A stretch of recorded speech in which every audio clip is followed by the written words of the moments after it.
final passage reads, "On that fated land, a great war shall transpire. Darkness will prevail, and light expire.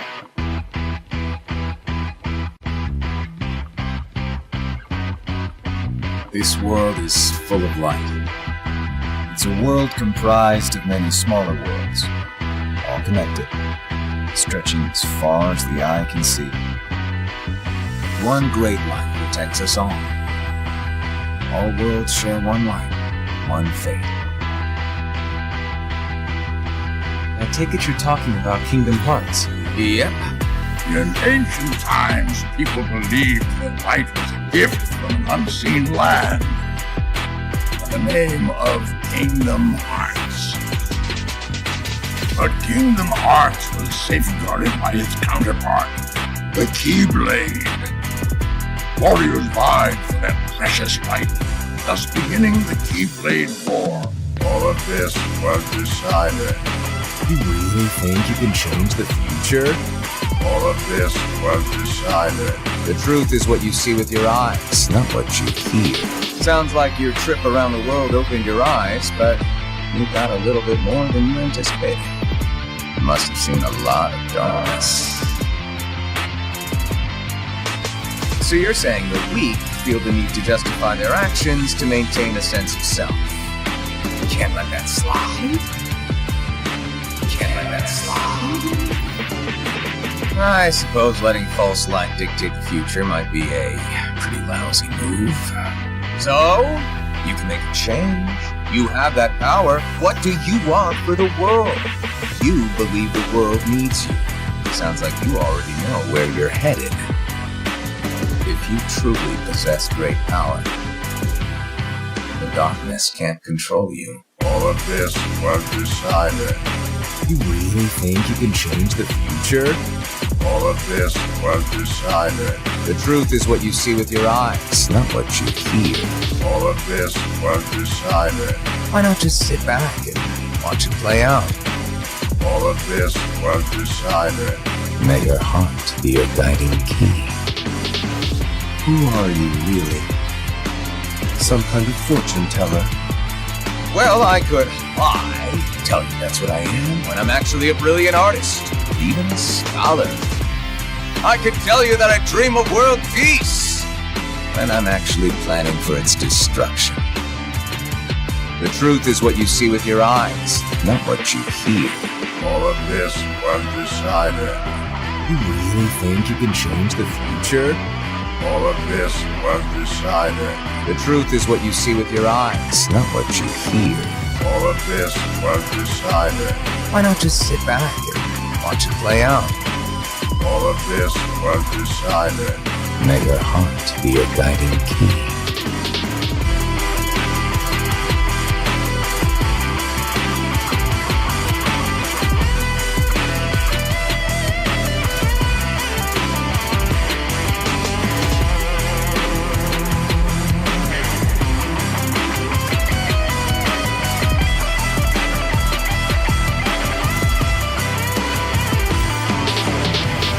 May your heart be your guiding key.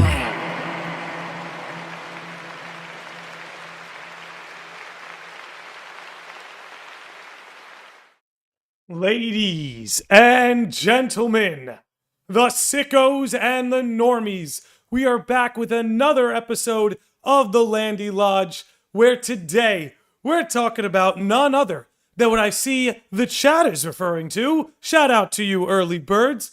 Give it up for Grace Kim, who called Yozora the biggest enigma in Kingdom Hearts, which is something that I cannot help but agree with. So, before we get into the madness, I have an absolutely amazing guest today. I also have some thank yous and shout outs that I want to give before we get rolling. But before we do any of that, we gotta give it up to the lovely sages of the lodge, those who are nice enough to throw as little as 1 gil a month our way, just to keep my nonsense going and to help get the wait for Kingdom Hearts 4 go a little bit quicker. But all right, without further ado, again, I do have some thank yous I want to get out there. Just let me pull it up on my screen. But how's everybody doing? Are you guys excited for today's episode? I certainly know that I am. Okay. So, first things first. Let me pull this up right here. I just got back from Kingdom Hearts Reconnect. Of course, if you've been tuning into the podcast, you know that I not only attended Kingdom Hearts Reconnect put on by KH Guides, but was actually did a live podcast of the Landy Lodge at Kingdom Hearts Reconnect. And that episode is going to go up most likely tomorrow or Thursday. So be patient. It will premiere. It won't be premiering live because it's already been recorded, but I will have it put up on the channel sometime soon.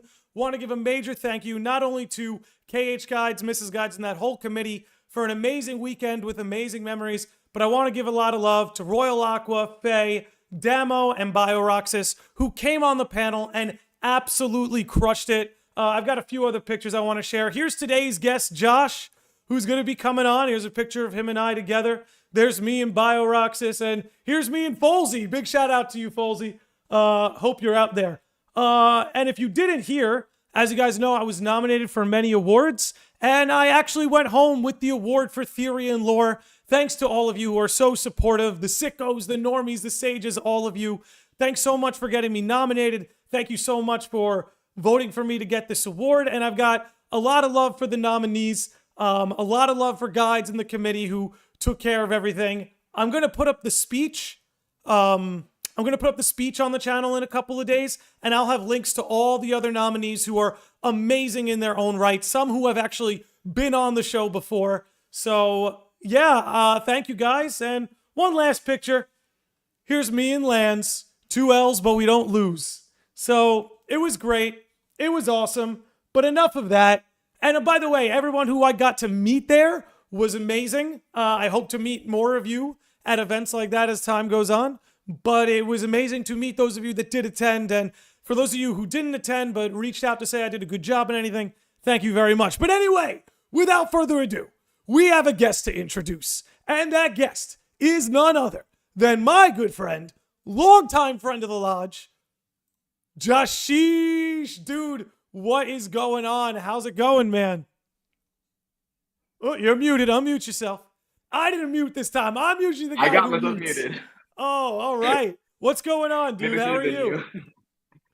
been I'm feeling the post reconnect depression, but we're talking all things Yozora, so I'm getting that fixed, and everyone's gonna be eating good today. Everyone, we got you. Don't worry, we got you. That's what I'm saying. This episode is for anyone out there who's got those reconnect blues. Anyone out there that is feeling the drought for Kingdom Hearts 4. This episode's for you. We're making it happen. And Josh, you're the perfect guy to have on for this. I definitely want to get you to lead us in because, you and I have been friends for a very long time.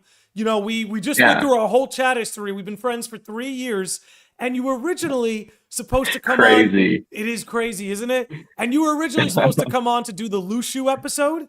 But then you came to me at Reconnect and you're like, what if we did Yozora? And I was like, yeah, sure, let's do it. And then I went through our chat history and I'm like, 80% of what we've talked about has been Yozora.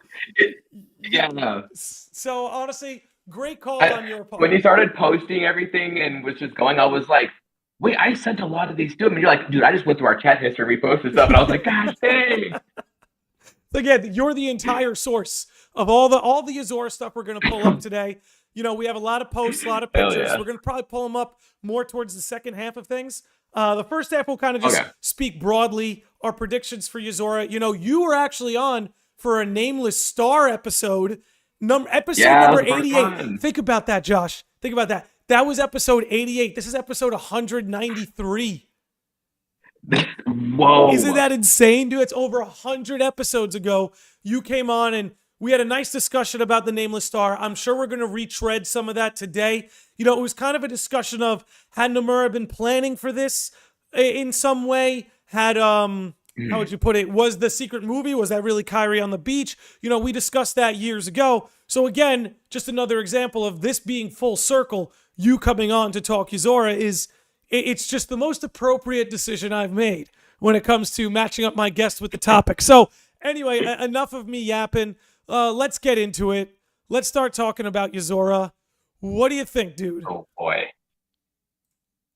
Dude, it's such a mystery. It's Yozora is such a mystery Mm-hmm. because we first see him when when we go into the toy box for the Mm-hmm. Toy Story world. And I remember at least when I first played it, I was over here like at first I was like, what the hell is this? Like what is this looks really cool. Like who are these characters? Mm-hmm. And then I started looking at, Yozora and I was just like, okay, that kind of looks like Noctis. And then I saw like Agius and Magus and I was like, that kind of looks like Prompto. That Mm-hmm. kind of looks like, Ignis. And I was like, wait, what's going on? And then they did the whole Verum Rex cover with, Yozora mimicking Noctis on the staircase. And I was like, what was that about? And then we get, to the secret ending, and then it becomes more of a mystery with all the verses, little nods thrown in with him in the car, and everything going on. I can't help but think that like, Nomura, he never got to tell his side of things. Versus 13 became 15 was Yeah. handed to Tabata. Can I It became interrupt? its own little thing. I was like, can I interrupt you Yeah. real quick for someone who may be tuning into this and may not be in the know for all the Versus 13 stuff? Do you think you could actually just broadly summarize sort of Yozora's inspirational origins? I know you were getting into that, but I think maybe let's just put that at the top so that everything that follows it falls under that umbrella. So basically the Noctis and Yozora parallels, a lot of them are very, very like similar. So like the way that he looks, for example, looks very Noctis like. A lot of his clothes mimics Versus 13's apparel. Yozora has one red eye, one blue eye. He has heterochromia. In Versus 13, Noctis's eyes would glow red, which was like him seeing the light of expiring souls. So there's a lot of those nods with Yozora and Noctis. And then if you go and look at a Versus 13 trailer parallel with the secret ending for Kingdom Hearts 3, it is a one-for-one shot. There is nothing changed in the absolute slightest. Even down to the driver talking to Yozora, the driver says something very, very similar to Yozora. So it looks a lot like Nomura is gathering these, ideas that he never got to tell for Versus 13 and is incorporating them, reworking them to, fit the Kingdom Hearts narrative to where it makes sense. But he also gets to tell, something that he never got to that, basically was taken away from him.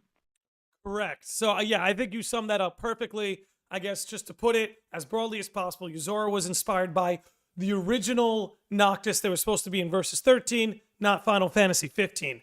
Now, and we've had this discussion before, but part of what really, really engages me with this, I guess, plot thread that's developing is that Sora has been seen as this character who can recreate people we thought were lost to us forever, as Ansem the Wise says, is able to revive hearts that have either fallen to darkness or may have, been lost in some other way. And what makes the whole Versus 13 so engaging to me is it's now like Sora, in a fictional sense, is being used as a tool to revive the original Noctis, revive these original ideas. It's a very meta, fourth wall breaking plot thread that isn't like, it's not beating you over the head with it. If you don't know about any of this Versus 13 and Nomura getting taken off the project, it becoming 15, if you don't know any of this, everything that's going on still makes sense, is still fluid, is still, structured properly. But if you're in the know, it's almost like you have this extra layer of art imitating life where it's like, again, Sora, yeah, he saved the fictional characters of Kingdom Hearts in Kingdom Hearts 3. Of course, in the Kingdom Hearts world, they're non-fiction to themselves, but to us, they're fiction. Now he's going into a quote-unquote fictional realm and just reviving these old ideas that got put on the shelf. And what engages me a lot is I don't know of any other video game plot thread that even comes close to that, with the exception of some stuff Yoko Taro does in the Nier series. But anyway, yeah, and I'm sure, if you haven't played Nier and if you like Kingdom Hearts and you want something that's sort of like that but super dark, I think Nier is a good recommendation. But getting us back into this conversation here, it's just very interesting to me. I commend Nomura for being stubborn, loving his art, and saying, no, I'm putting these ideas out there. I'm telling these stories in whatever way I need to tell these stories. And the interesting thing is, like, from the beginning, just getting into some of this Versus 13 origin, from the beginning, Noctis in the Versus 13, by the way, there's a storm outside, so if we get knocked offline, you know why. But listen, it hasn't happened yet. Yazora's coming for us. Yazora's coming for us. They don't want us talking about it. But we'll reboot the stream. We'll come back online, and I'll upload it as a VOD. So just hang with us. That getting back to... I want to... Go ahead. Xyled actually pointed out in chat, this completely flew over my head, that Yozora and Noctis' name both mean night sky. So there's that other parallel. Exactly. Like, it's all there. And then when you think, oh, damn, what was I getting at? I forgot. I'll get it back. So, fourth wall breaking narrative, meta narrative, Yozora being... Okay, exactly. So, from the beginning... When Noctis was in Versus 13, he was always made as a parallel for Sora. You can find this in interviews out there with Nomura saying it. I'll look them up later into the podcast and throw them up on the screen. But, Nomura always said Noctis was always made in the mirror image of Sora, right? Sora means sky, Noctis means night sky, and, Yozora also means night sky. So this was always meant to be some kind of mirror onto Kingdom Hearts. So again, there are some people, and there's nothing wrong with this interpretation, who kind of feel like Yozora came out of nowhere. But the truth is, Nomura was planning some kind of crossover like this from the beginning. Just the original established world that he wanted to cross over with got shut down by Square Enix. So that's why it's no coincidence we're going to Quadratum, which is Latin for square. It's no coincidence Yozora looks just like Noctis, and his name means the same thing. So yeah, and who knows? Maybe that whole thing is what the Verum Rex True King, because Verum Rex is Latin for True King. Maybe that's what True King could be referring to. Is like, this is the true Noctis. This is the true Yozora, the true night, the king of the night. That's how I would put it. So getting off of that, do you have anything left to maybe say about linking? We'll talk about it later in the episode, linking him to all the Versus 13 stuff. But before we move on to maybe some of our expectations for him, do you have anything left? Kind of like you just now, it flew through my brain. So when it comes back around, we'll loop back to it. Exactly. Okay, so we're going to come back to it. So what are your expectations for Yozora? Like, for starters, do you expect him to be in Kingdom Hearts 4, or do you think they're going to save him for a Verum Rex game? Because something else is, and you're aware of this, is they thought about making the Verum Rex game before Kingdom Hearts 4, but then Nomura decided, hey, so many people want to know what's up with Sora, we got to do Kingdom Hearts 4 first. So we know there's a Verum Rex game going. So with that in mind, do you expect to see him in Kingdom Hearts 4? If we do, I expect, and more so like hope, that it would be probably more towards the end. Kind of like, we'll get introduced to Yozora. Okay, who is this character? Because now he's very vital in current time. And then, boom, we get Verum Rex, fleshes out his story, his background, let us know what we need to know about him. And then Verum Rex's title at the end of that could just maybe come full circle with where things are at with, Kingdom Hearts 4's ending, for example, or, because a lot of them, those secret endings normally hinted towards, side games almost, one with 358, two with Birth by Sleep. And so it's like we always kind of got a little taste of that. This time we're going from 3. I mean, we had Melody of Memory, but we're basically going from 3 to 4. So it's also kind of a bit of a new change. It's like a new beginning for it of sorts. So I feel like if we do see Yozora, it would be more so towards the end. It'd be cool if like Sora became like aware of another person, and that it's just hinting toward Yozora, and it's like if you pick it up, you do, or like it'll become more obvious on the line. That would be coul if Sora's just kind of getting this idea of like, who is this person, and then ends up becoming, Yozora. I would hope to at least see him at the very end. Yeah, and that's actually kind of my prediction for him. I think they're going to hold their cards on Yozora for a lot of Kingdom Hearts 4, and if we do see him, I feel like it's going to be in the final act. But also, adversely, I'd like to say, I feel like it's going to be one of the two extremes. Either Yozora is like front and center from the beginning, or we don't get him till the very end. I kind of only see it going those two ways. I don't really see it where he's like, they talk about him here, they talk about him there. I think he commands such a presence that they're either going to drop him on us in the very beginning, or they're going to wait till the very end, like they did with Remind. Maybe a little earlier. Yeah, maybe. Yeah, maybe what I kind of just like randomly thought right now, this just flew into my brain. So that's the beauty of this. So you know, in the secret ending when Yozora is looking out the window and it's like a day quadratum and it's not night. I was thinking, like, what if it's parallel where like that's happening, but then that's where Sora is at, you know, where he's battling the dark side in the beginning of the trailer. It would be really cool if like for some sort of like example, like you said, like he willed such a presence where it's like they might just drop him at the end. It's like maybe, like you said, Yozora has heard of Sora. How, we do not know. But maybe throughout Kingdom Hearts 4, like maybe we kind of might see him from like a distance, or maybe kind of like, look, I don't think they're gonna have like a cloak, but kind of in a sense where it's like it'll be an omnious like figure where it's just like, who is this watching him? And maybe he's been observing Sora, but then Sora starts making things, you know, go completely south or starts screwing things up, and that's when he decides, okay, I need to step in now because now he's messing with my territory. Yeah, and I kind of want to think about what you brought up. How does Yozora know Sora? It makes it very interesting. It almost like in the scene where Sora says his name and Yozora, like, he not only knows who Sora is, it seems like he was supposed to be looking for him or looking out for him. That's why, like, when Sora brings up what his name is, he goes, Sora? Like, you're Sora? Yeah, it's an instant like, wait. And it's like, and if he's like, why are you using Sora's name? It's like, what is Yozora's vision of what Sora looks like, to where he got face to face with Sora and he's like, but wait, that's you? Right. You know, and I'm like, where does that? And then he goes on and says, oh yeah, this is not what I look like. So it's like, okay, what? Yeah, right. That's the other kind of mind bending idea too. Is like, you know, this isn't what Yozora is supposed to look like, right?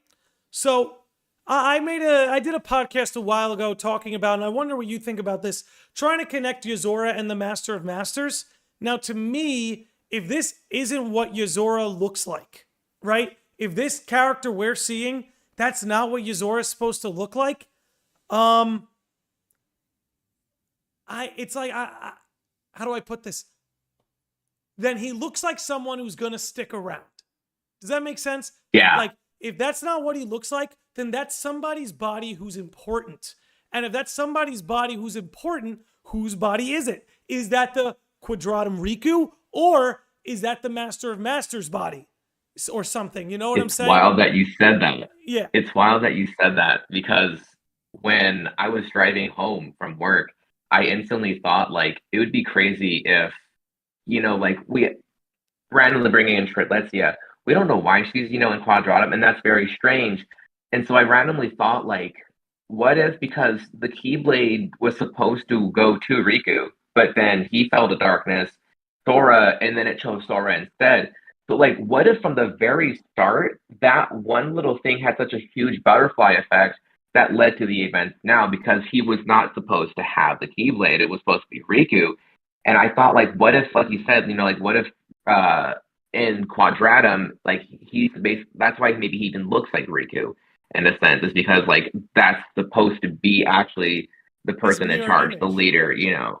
Yeah. Yeah, his mirror image. And again, this would explain. And he has the soul with the Keyblades crossing. Like, he has something against Keyblades. Exactly. Or there's something wrong with Keyblades in that world or where he's from. Well, I want to pick on that in two different ways.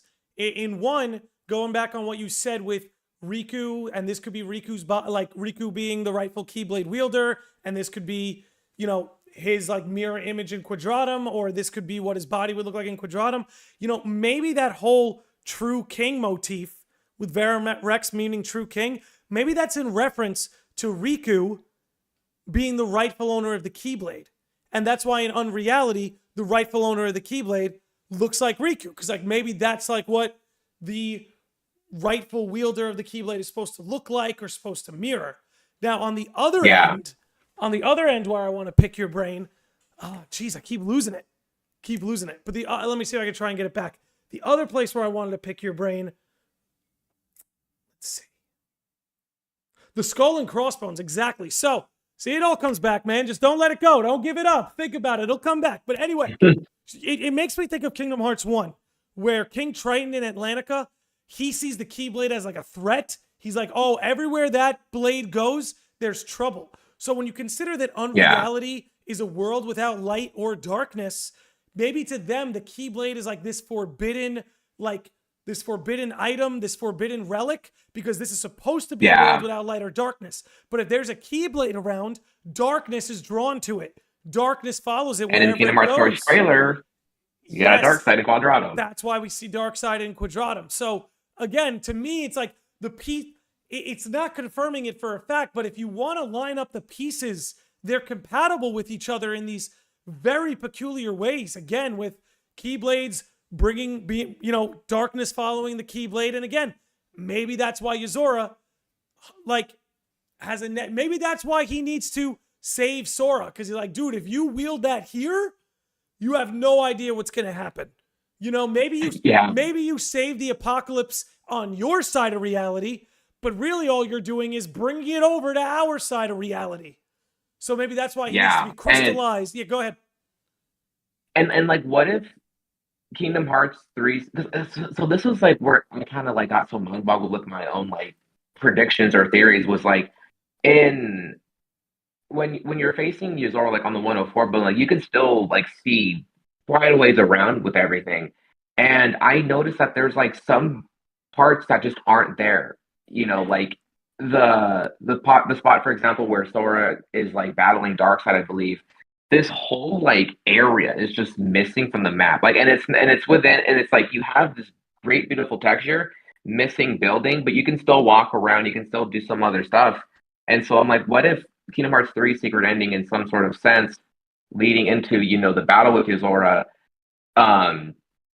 Like, what if that's just all the aftermath of Sora being there? Like, there's cars completely vacant, lights on. You see some dude get gobbled up inside of his car in the Kingdom Hearts 4 trailer. There's no pedestrians in sight. So it's like maybe, we're seeing kind of like a result of what that Keyblade or what Sora being in that world is really doing. Like, it's completely, just destroying, where he's from. And we've talked about, let me ask, have you seen either of the Full Metal Alchemist animes? I watched Brotherhood last year. A lot of stuff is still fuzzy. I've been planning to rewatch it, but I watched a good majority of Brotherhood. Even though I prefer Brotherhood to the other one, this would be a reference to the other one. Anybody who has seen the first Full Metal Alchemist anime, just think about that with what I'm about to explain. Think about the parallels between both Sora and Yozora. It almost seems like Sora comes from this world of magic, but Yozora comes from this world of science. You know what I mean? He's got these futuristic weapons. He's riding in these really cool modern day cars. He's living in this metropolis that has all this cool up to date tech. And again, if you look at his weapons, he's shooting lasers. He's got some futuristic crossbow. There seems to be this clash of magic and science. You know what I mean? Mm-hmm.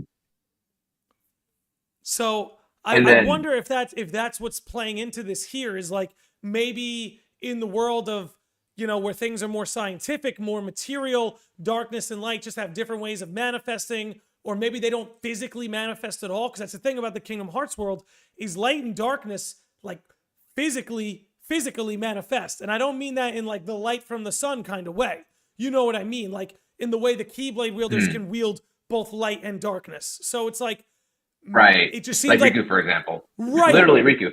Riku, exactly. It's just you have these two worlds who their laws and physics are just not compatible with one another. So it's not like Sora commits a nature taboo and now the taboos are gone.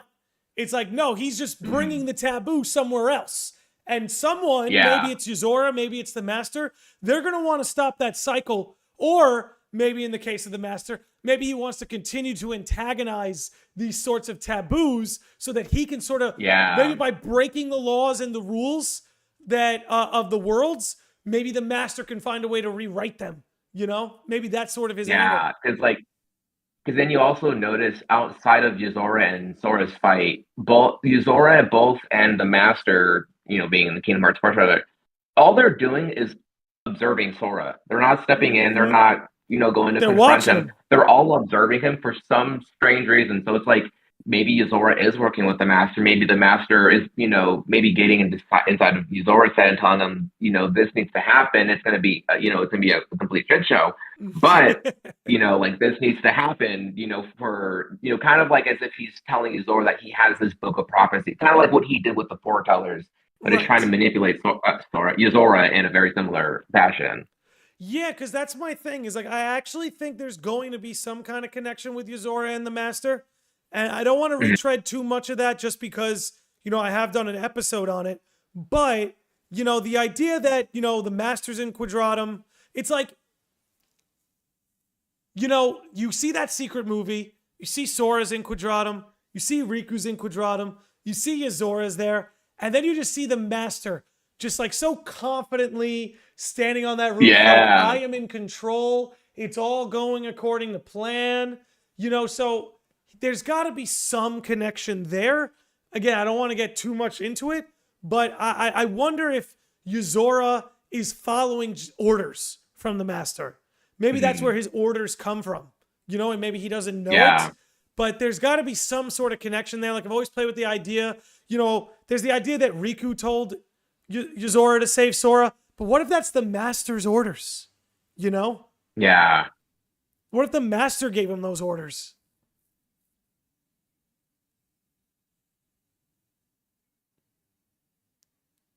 It's wild to think about, because again, we don't know what direction any of this is going to go, but you don't introduce Yozora without tying him to everything that's going to go on with the Master.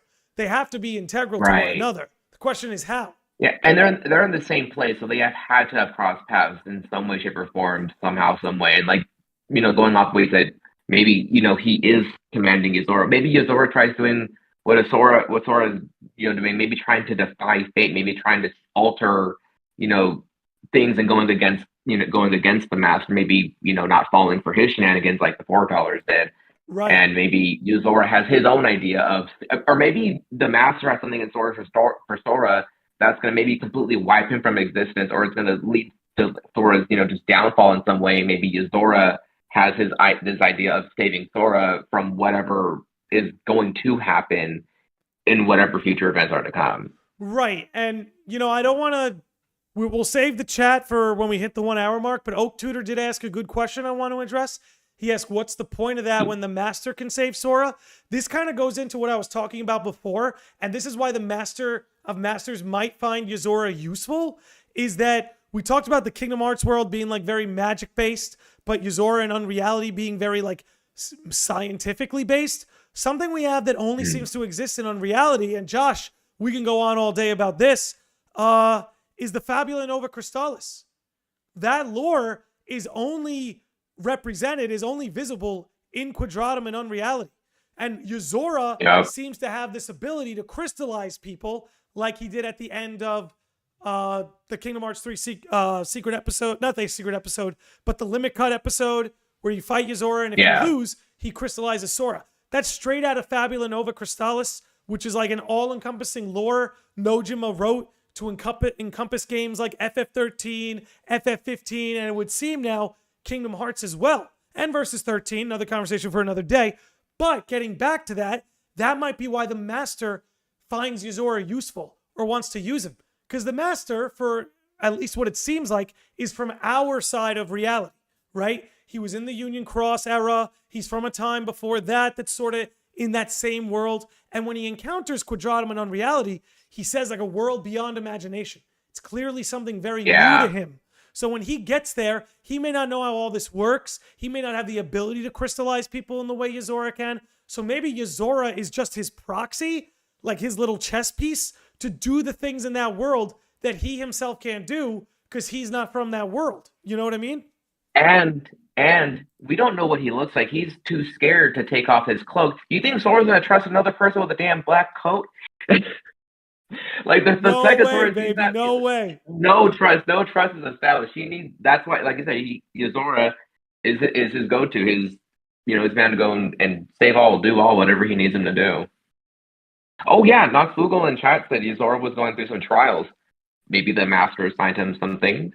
Who knows, dude? That's the thing, is like they played it very vague, which of course, it's a very Kingdom Hearts thing to do. They played it very vague upon introducing him that this really could go in any direction, which is what gives us so much to talk about. All right, so we're about 30 minutes in, 35 minutes in. I sent you some stuff for us to go over. I'm going to pull it up on my end. Okay, let's see.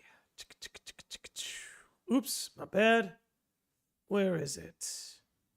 Here we go. All right. The first one I want to look at, Josh, is the I want to look at all the signs in Quadratum. Can you pull that one up? Yeah, I pulled up. Okay. So, you're very big on this. You know, this is something I know that's gotten your wheels turning. What are some of the standout points here on this? And what we're looking at, guys, these are all the billboards that exist in Quadratum. So, like, who was it? Do you remember who sort of unlocked that map through a mod that allows people to explore Quadratum? Oh, the 13th Vessel. The 13th Vessel. So, shout out to them. They unlocked a mod on Kingdom Hearts 3 that allows you to explore Quadratum. And these are a lot of the billboards that appear. So, Josh, which ones here stand out to you? The second one on the far left. At first, actually, that's a lot more clearer. This is my first time seeing it in this crystal clear. But I almost thought that could have been Nameless Star at first. Now that's completely out. But the ones that really stand out. About? Is it the EMN 2.0? Yeah. Okay. Special concert. So this is like a pop star. Yeah, and this was just a little like wishful thinking, but the voice actress that voices Nameless Star is also a musician, so I thought it might have been cool if maybe that was her and she does like musical performances in Quadratum or something. That could be cool. But yeah. So I guess if you go to the right where that says like now on sale, if you go down quite a bit, you have that crescent neck is what it looks like. That's very Twiwi like. Yeah, that stands out to me. That's very, straight very out of World Ends with You, dude. That is straight out of the style, the color palette, all of it. That is straight out of World Ends with You. So if you're a World Ends with You fan, this is a good sign. And then if you go a bit more further down, you have the Cocoon poster and that's literally straight out of which one's the Cocoon Final Fantasy poster? 13. Oh, which one's Cocoon? Where's that? My DM's got all scrambled up. So it's two below the Crescent Next poster. Two below. It says like man! Cocoon. Oh, I didn't even know it scrolled down. Amazing. Yeah, there it is. Yeah. Wow. Yeah. So for those who don't know, that's straight out of 13. Yeah. Correct me if I'm like. I'll try to explain it the best I can without spoiling too much. So without giving away too much, in the first Final Fantasy 13, the entire story takes place inside a place called Cocoon. Is that putting it well without giving away too much, Josh? Yeah. It's basically I guess it's not gonna be much anything of a spoiler, but it's basically like a futuristic paradise filled with like all kinds of high tech like technology and stuff of that nature, and it's supposed to like protect it from like intruders and all from like other planets. Yeah. So again, just a direct reference to 13. Does that mean we see 13? I don't know, but I'm sure we may see. I mean, we've already seen 13 lore with Fabula Nova Crystallis, so we're already there. Seal's already broken. I'll tell you what stands out to me. Let me scroll up. Well, for one, this cat poster alone just has Nomura written all over it. Yeah. Which also makes me think of Sora, like Sora's alone. So, a little something like that. But it's this Libra watch. Yeah. It really draws my attention. And let me see. Here's a bigger picture of it I got for the stream. Keep track of your mind and body. Yeah, keep track of your mind and body, and you and I have talked about this on an episode before, but I do want to pull something up that we didn't have on that episode, and that's this photo you sent me of Noctis in 15, and you see Libra phone right in this sort of like subway gutter. Yeah, Dude. I was replaying through 15 last year, And I was walking past it. I was like, wait. I turned around and I was like, I instantly like mashed button the screenshot. And I was like, this is going to Landy right away. And I like Yeah, sent it to dude. you that I same remember night. when you sent me this. That's why I had to hunt it down today. But yeah, so you have this in Quadratum. Keep track of your mind and body. Now, when you think of that, think about Yozora. This isn't what I really look like. Hard replaced with another. And then bam, there it is, sitting in 15. Libra phone, because this was, to think about, what was this, like 6-7 years ago this game came out? And now you have like Yeah, I believe Apple so. Watch. You've gone from iPhone to the Apple Watch, trying kind of keeping up with the times. But that's a big one that stands out to me, dude. Yeah. Let's see. Oh, on the far right, if you look at those the like very small rectangular ones, if you go to the fifth one, it's the vacational like emotional getaway, and it's at Destiny Island. Wait, what? Wait, which one? Which one? So you see the one on the far right, it's right below. So if you look below the like blue tall one where like that white one starts, it's the fifth one down. Okay, so this tall blue one. Let's see. Destiny Islands. Oh my god! Oh my god! Oh my god! Yeah. Yeah! Right there! Right there! It literally says it's a place for emotional travel. How are they traveling to Destiny Islands from Quadratum? Or is there like some sort of mirror? Is this like a mirror of that? Is insane. A mirror. And that one photo alone is what sparked my Nameless Star theory because of her. Because it's said to be a different render of Kyrie, but even the Ultimania itself says an unnamed or an unknown girl on the beach. It doesn't specify that that's Kyrie. Why would it not specify that that's Kyrie in the Ultimania if that's not her? I just want to say, chat. Rocks 13 Prod, Sage of the Lodge is like, Lodge, we talked about that one before. Well, let me tell you, I don't remember everything. What can I say? But I guess I've never seen it. I've never seen it. That's insane. I could have sworn we brought that up in our podcast when we did the Nameless Star. Maybe we didn't. Yeah, but that was 3 years ago. So like we've done so many other ones since then. You've done so many other podcasts since then. Dude, for real, this is cool, dude. This is cool. It was a podcast a while ago. Okay. And that's the thing. I'm certain we've talked about it maybe on this show before, but I can promise you, I've never seen the actual thing with my own eyes. That's the first time I'm seeing it. Oh, I never sent the actual photo. Yeah. Dude. Unreal. Oh. Unreal. Okay. All right. And then below those other two ones with the Traverse Coffee and then the Meow Meow building, it's outside of that. It's the messages below the billboards. Below the billboards. Let's see. On this image? Oh no, in our actual DMs. Oh, okay. It's the two images below that one. Yeah. Gotcha. Even down to like Traverse Coffee has the same font and style as Traverse Town. That's honestly insane to me. Honestly insane to me. Wow, dude. Oh yeah. That kind of blew my mind.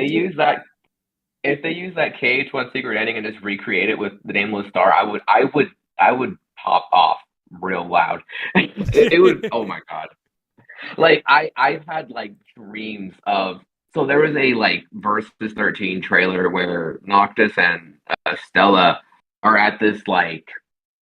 It's almost kind of like a I don't know. It just looks like a nice meet. They're all dressed up in a tux and a dress, and they're just like chatting, and it's all in Japanese stuff. So I'm not sure what the context of conversation is, but I can just imagine that being recreated as Nameless Star and Yozora, and I'm like, I want it to happen so bad, especially with all these like 1-for-1 shots of these trailers being recreated. I just want to see all of it just completely back into it. For real, dude. For real, it's all coming together, as they say. All coming together. Do you have anything left for all those billboards? Because if not, I'm ready to move on to our next little subtopic here.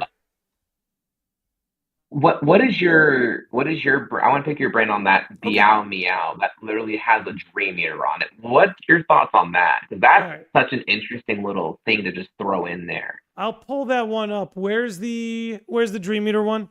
It should be right below the Trevor's coffee. The little the sign itself, it has it looks like a little dream eater that's within like the logo. Can you send it to me on Twitter again? For some reason, I think the one I have is cut off. Yeah. All right, send that over to me again. Let's see what Sonny Novus is here. Says, can't remember if you've already discussed this. Sonny, Dream Eater and Fabulous signs in the KH4 trailer. We are getting there. We are getting there. Fabula Books. Yep. We're going to talk about Fabula Books. Yeah, Fabula Books. Yeah. In fact, let me All see. All right, just present it. I'll pull that up real quick, actually. Fabula Books. I had that ready. It's very blurry, so bear with us, guys. It's very blurry, but it does say Fabula Books. By the way, Sonny, what's going on, man?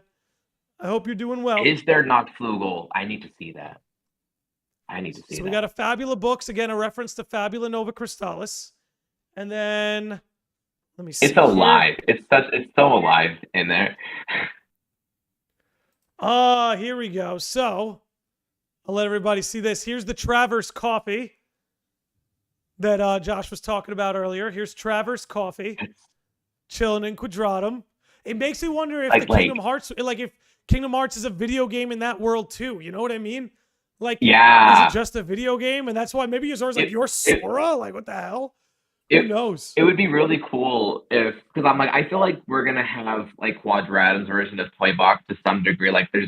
I feel like when they split the world, they just split it from Quadratum, put it into the Kingdom Hearts world. Mm-hmm. It would be cool if Sora has that Woody moment where he realizes that he's just from some sort of media. I always thought that would just be the craziest thing to see and just what that would do to Sora. Dude, couldn't agree more. And I just pulled it up on the screen, everybody. You can see there's a Dream Eater right here. Yeah, that I don't know what to make of that. That's such an interesting just little thing to throw in there. Dude, I love how they just put all that in there, thinking nobody would be able to really see it. You know what I mean? But it makes me think if this will be explorable in Kingdom Hearts 4 in some way, why else build all this? You know? What I mean? Okay. So especially because it's and with the out of bounds mod where you can actually walk around and explore, for it just being a battle initially, it could have just easily been a pre-rendered background. But the textures on a lot of these buildings are so crisp. There's reflections from puddles and stuff, and that's one of the few buildings that you can just walk up to and be like, I'm gonna take a little photo of it. Mm-hmm. So it's they really gave it all that detail purposely when they did not need to. And that's the thing is it could be all just Easter eggs, references, winks and nods. So at the end of the day, this doesn't confirm anything. You know what I mean? But this is Kingdom Hearts we're talking about. You never know. You never know. And that's why we explore it. All right. Anything left for Quadratum? I feel it scratching my brain right now. We can always circle back. Yeah, let's circle back. It's finding its way. Okay, fair enough. I want to move us on to a tweet that was put out by a good friend of the show, Keycast.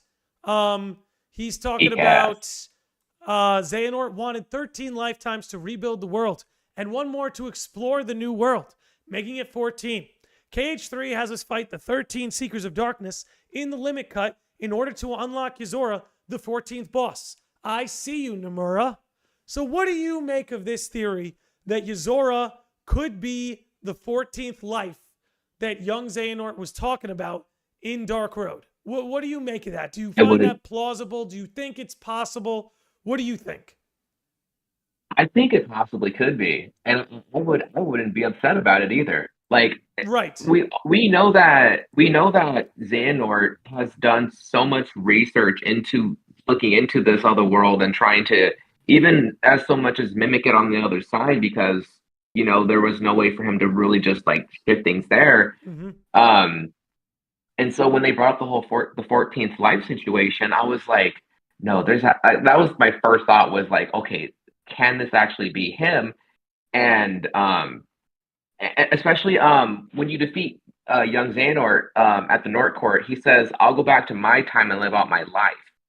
What timeline and what life, or what time are you talking about and what life? Is it your 14th life now that all of the events that happened here have happened, and now I'm gonna be seeing you on the other side, sort of thing? Exactly. Yeah, and I know I was talking to Umbra about this, and he said that like if you shuffle around Xehanort's name and take out the X, it spells out another. So yeah, I pulled up a follow-up post from Keycast, and he basically lays out the theory like this. Xehanort wants 14 lifetimes. Fights 13 data battles in Limit Cut to unlock a 14th boss, Yozora. Yozora's heart replaced by another's. Xehanort an anagram for another. Nomura reveals new art of Xehanort in Quadratum. So when you start to string it together like that, again, not saying Yozora is Xehanort's 14th life, but it's kind of everything we've been talking about today, where it's like the pieces are compatible to line up. You know what I mean? And let's not forget, again, this is something we've talked about a couple times on the podcast, but it's worth retreading. Don't forget that young Xehanort is the one who flings Sora into Quadratum in the toy box. Yeah, he just full on eats him. Yeah, he's the one who eats him. He eats him. Like, oh, you come from a video game. Boof. Right. And then, have you seen? So you know when in Toy Box when it's one of the loading screens and it's them like pointing out like Yozora looking like Riku or something of that nature. Right. Have you seen the Japanese translation of that? No. So the wording is a lot different. In that one, Sora says that he feels a strange connection to Yozora. Okay. He goes, oh, it's something like, oh, I guess Yozora does look like Riku. I suddenly feel a strange connection. What do you make of that? It's like that, then it's like that counteracts the Xehanort thing, but I'm like, part of me feels like in some way, shape, or form, like, does like, is like Riku also like connected to Yozora, like in the sense like we mentioned a bit earlier about him basically being the mirrored version of Riku on the other side because he was supposed to be the true king, and on this side he is. Or we don't know what happens, you know, from, you know, like after Yozora is staring down at Riku from above, like, do they have a battle? Does something happen and Riku gets, you know, just murked, and then, you know, he's now just chilling and resting, and Yozora is like, you know, like, I don't see how else Thor would feel a strange connection to him and in the other sense.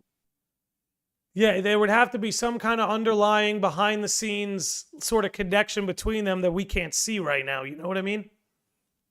Yeah. Xyla said, would that make the player in Dark Road about Xehanort? Would that make the player in Dark Road right about Xehanort being the chosen child just in the wrong universe? Say that again? Would the player in Dark Road be right about Xehanort being the chosen child, but just in a wrong universe? So here's my thoughts on that. This is going to take us a little off topic. I believe, like, you know how Brain said he's going to create or be the virus in the Master System? I think Sora getting the Keyblade is the virus. You know what I mean? That's what I think. So I think Xehanort may have been the chosen child, or one of them, or the child of destiny, but it was all messed up by Sora getting that Keyblade. Because, right, imagine Riku got the Keyblade and he fell under Ansem's influence. You know, plan would have been over in Kingdom Hearts 1, baby. You know what I mean? Xehanort would have had checkmate ready to go. But Xehanort's playing chess with Ericus, a descendant of Brain, and Ericus's linchpin, not like literally, but figuratively, was Sora. And Sora committed a nature taboo, like a virus, and that is ultimately what led to the events unfolding the way they did.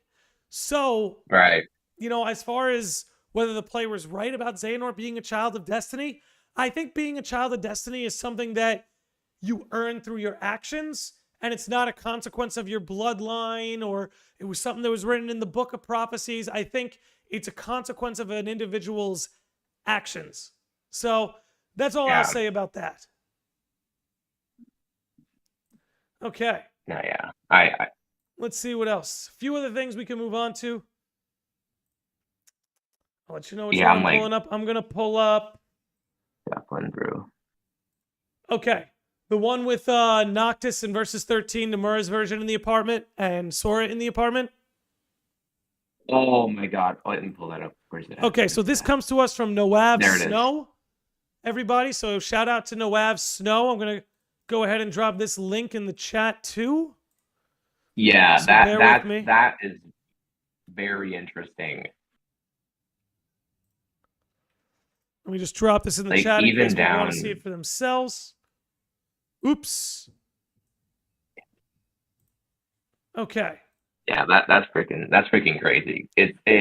I remember seeing this quite a while back, and I was just like, you're not as sneaky as you think you are. Right, we can see it, right? And this kind of goes into, since talking Yozora, and obviously Yozora is inspired by this Noctis. What if Sora and Yozora are one and the same, dude? And what if there can only be one? What if there can only be one? So we've been talking about Yozora being a reflection of Riku, right? What if Yozora is actually a reflection of Sora? That's actually what I believe. I like playing with the Riku idea, but I do think Yozora is the mirror image of Sora in Quadratum. And the whole Verum Rex, especially with Sky, Night Sky. Yes. Yozora, Sora. Names are even juggled. Exactly. So it makes me wonder if the whole battle between the two is going to be like, hey, there can only be one. Only one of us per universe. Two of us in one universe, the world's not going to be able to handle that. You know, that may pose an issue. And maybe the whole Verum Rex true king thing, maybe Sora really is the true king. You know? Maybe Sora really is the true king. Maybe Sora is neither what the master or Brain wants. You know? What if there ends up being sort of a battle between Brain and the Dandelions and all that, and then the master and the foretellers and darkness, but Sora kind of represents something else. Sora sort of represents this other alternative, and maybe Yozora, and maybe this is why he needs to come together with Yozora, because maybe the two of them are the only ones who can do anything about this. You know what I'm saying? Right. Because, they also seem to share similar things. They both seem to be asleep. So they're meeting in dreams, first of all. That's already, something that we only ever saw within Kingdom Hearts, and then, of course, they elaborate on that with Dream Drop. And I find it very strange because I've tried to think about because when you defeat Yozora versus when you lose against him, not only does he basically pull a whole crystal stasis on Sora, but then he's now in the nighttime version. I mean the daytime version of the final world. Yes. And I see that as him going to Sora's universe. And I'm just is there?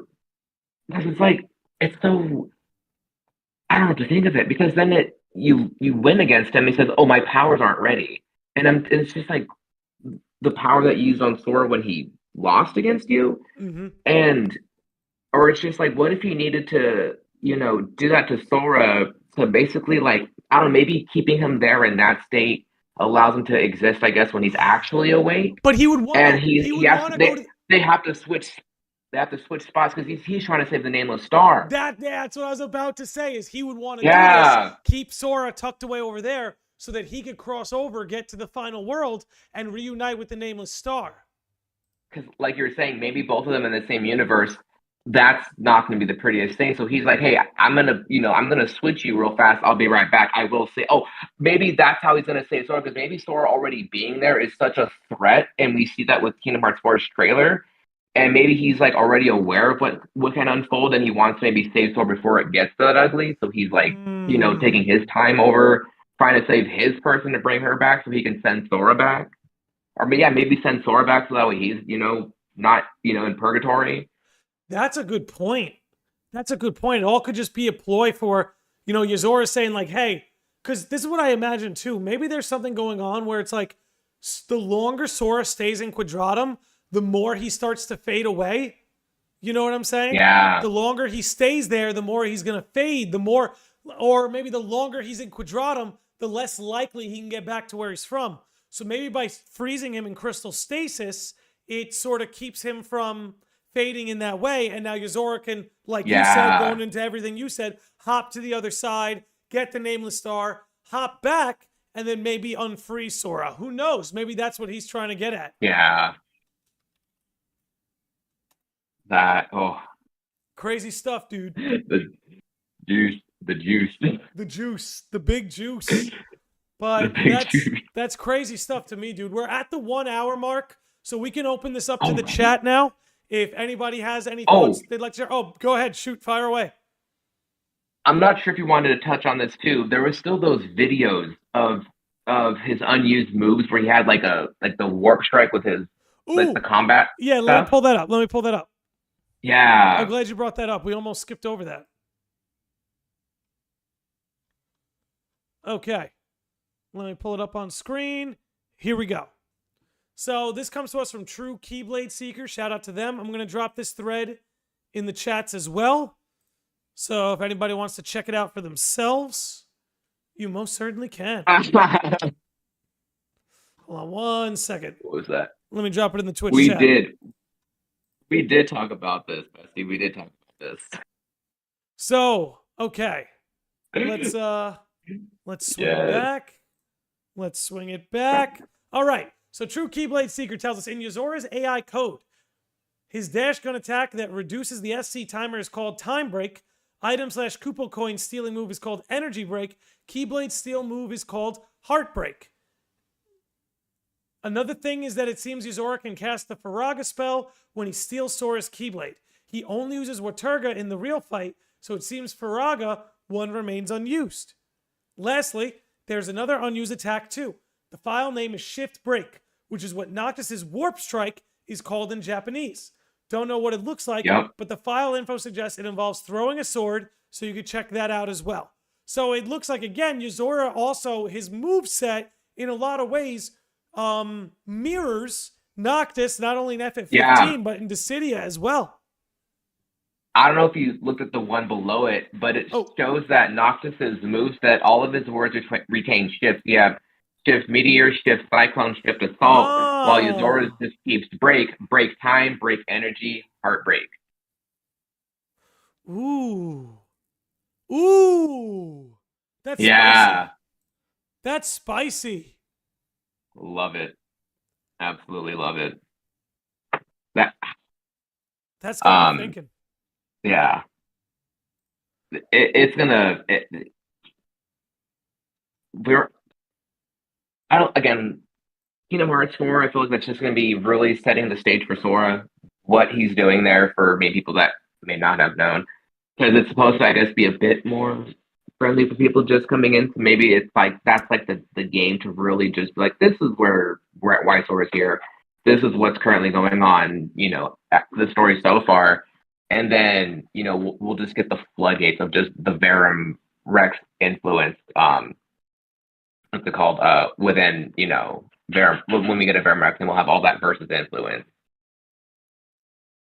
Yeah, because, dude, I mean, it's quite clear if this isn't going to be some kind of retelling of Versus 13, you can expect to see a lot of... I'm interested if the lore of Quadratum will mirror the lore of Versus 13, because we still don't know a lot about the Quadratum lore, right? We're not quite filled in on what the sort of laws and physics and what a nature taboo in Quadratum might be. I wonder if it's going to mirror what they had in mind for Insomnia and Versus 13, Mm-hmm.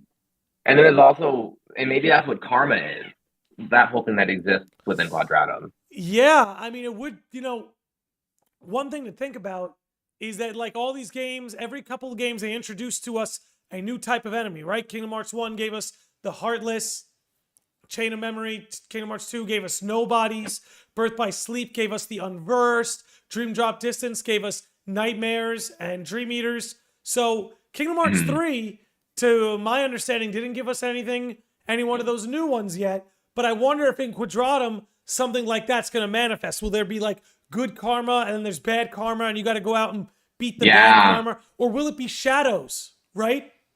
I wonder if shadows could be a new enemy. Just something cool to think about, you know? We also got Gigas. Gigas? Oh, there's going to be Gigas fights, baby. I can't wait. I'm actually excited for that. That's going to be so great. Exactly. All right, let's get into the chat a little bit. Let's see what you guys are vibing on. Wildcat Diana over on Twitch says the crystallizing of Sora can be Yozora's way to stop Sora from being connected to Kingdom Hearts. Zigbor writes on the Kingdom Hearts 2 reports that whoever uses it becomes other than human. Ooh. Wait. Diana, do you have exactly what secret report that is? Because I'd be happy to pull that up on stream. Also, I love that Torgal emote. It's beautiful. Oh, the Torgal. Oh, that's Kyora's. It is? You love to see it. Yeah, amazing. I just hovered over to see who it was. That's amazing. Yeah, Diana, if you can hook us up with which what the report is, I'll pull that up. I'd be happy to. Let's see. Here we go. Eric the Dude says, I don't think the Versus 13 and Quadratum lore will be one-to-one, but the idea that there is more than reality than you would think will be in both, I think. Yeah, I doubt I don't think it's going to be like a one-for-one. Like, I think like maybe we might have a lot of like recreated, like, you know, cutscenes, but I don't think it's going to be like one-for-one. Like, I think there's definitely a lot of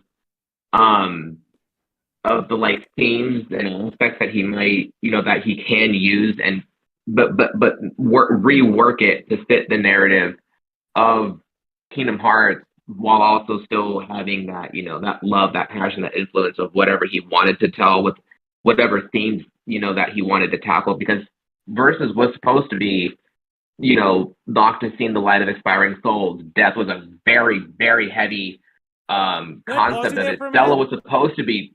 Yeah. So you talk about Noctis being able to see the expiring souls, right?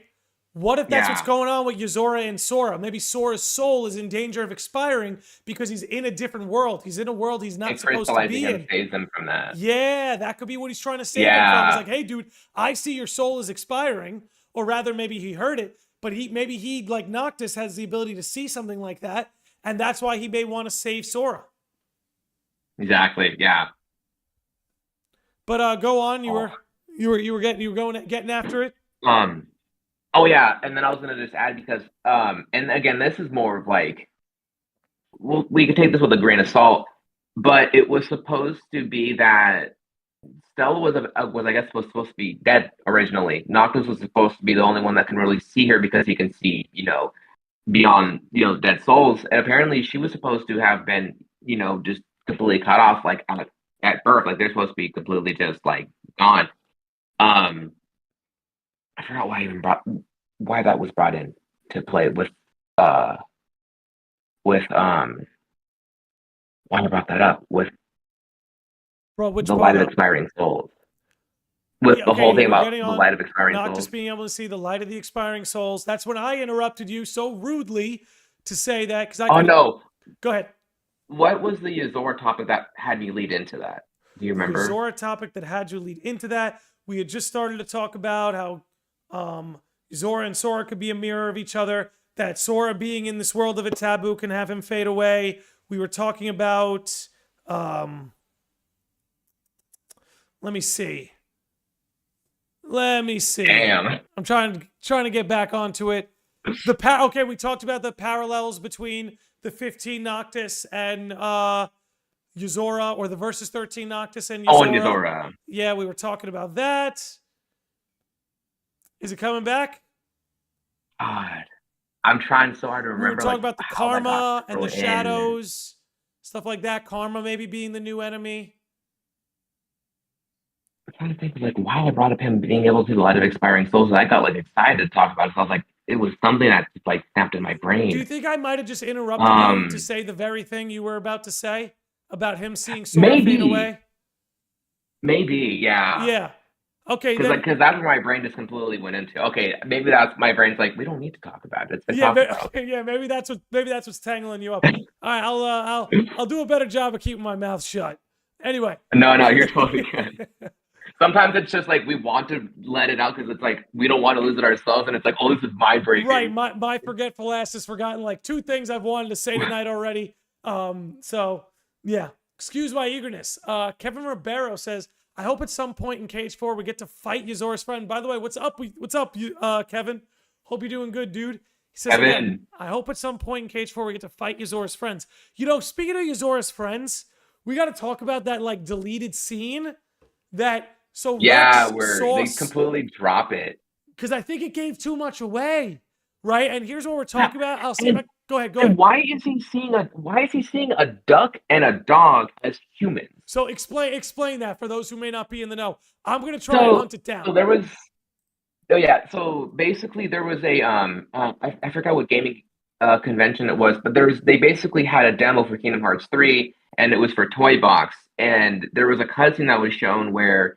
When Rex got excited to see Sora and called him Yozora, he said, oh, these are his sidekicks or his companions, Augie and Magus, calling Donald and Goofy both Sora's comrades, or Yozora's comrades. And no one seemed to question Rex calling a duck and a dog what 2 humans from a video game could be. So there was also I'm gonna pull up the clip. That whole nature. Yeah. I'm gonna pull up the clip. I want everyone to see the clip so I don't think we're BSing them. Here's a deleted scene. Toy Box World. Trust me. Right. With Magus and Magus and AJ are Yozora's friends from that trailer. Here's Rex literally seeing Donald. So remember, he already sees Sora as Yozora, and then he sees Donald and Goofy as Magus and AJ. It's like, what's going on there? So let's let this roll. Yeah. Here we go. Ooh, actually, let me shrink it down. Right now, I currently have it a little too big. Okay. All right, let's let this roll. I just said that. Yeah, I like panned over to the stream. I was like, oh, that is super cool stuff. Again. And these are his super sidekicks, Magia and Aegis. One more time, a third time, because it's Kingdom Hearts. And these are his super sidekicks, Magia and Aegis. Okay. So I feel that why cut that? Like, what's wrong with that, right? Unless it's giving away too much. Yeah. Unless it's making the mystery obvious, right? Right. That's what I think about. Is like there's something I just still there. can't wrap my head around that. Around him seeing animals as humans. Like no one else questioned it. No one else questioned it. I don't know. That still I can't wrap my head around that.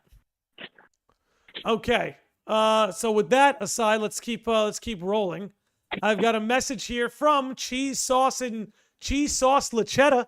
It says, yes, the Keyblade chose Riku after he fell to darkness. What if he never gave in? Think about how that relates to what Quadratum is like now.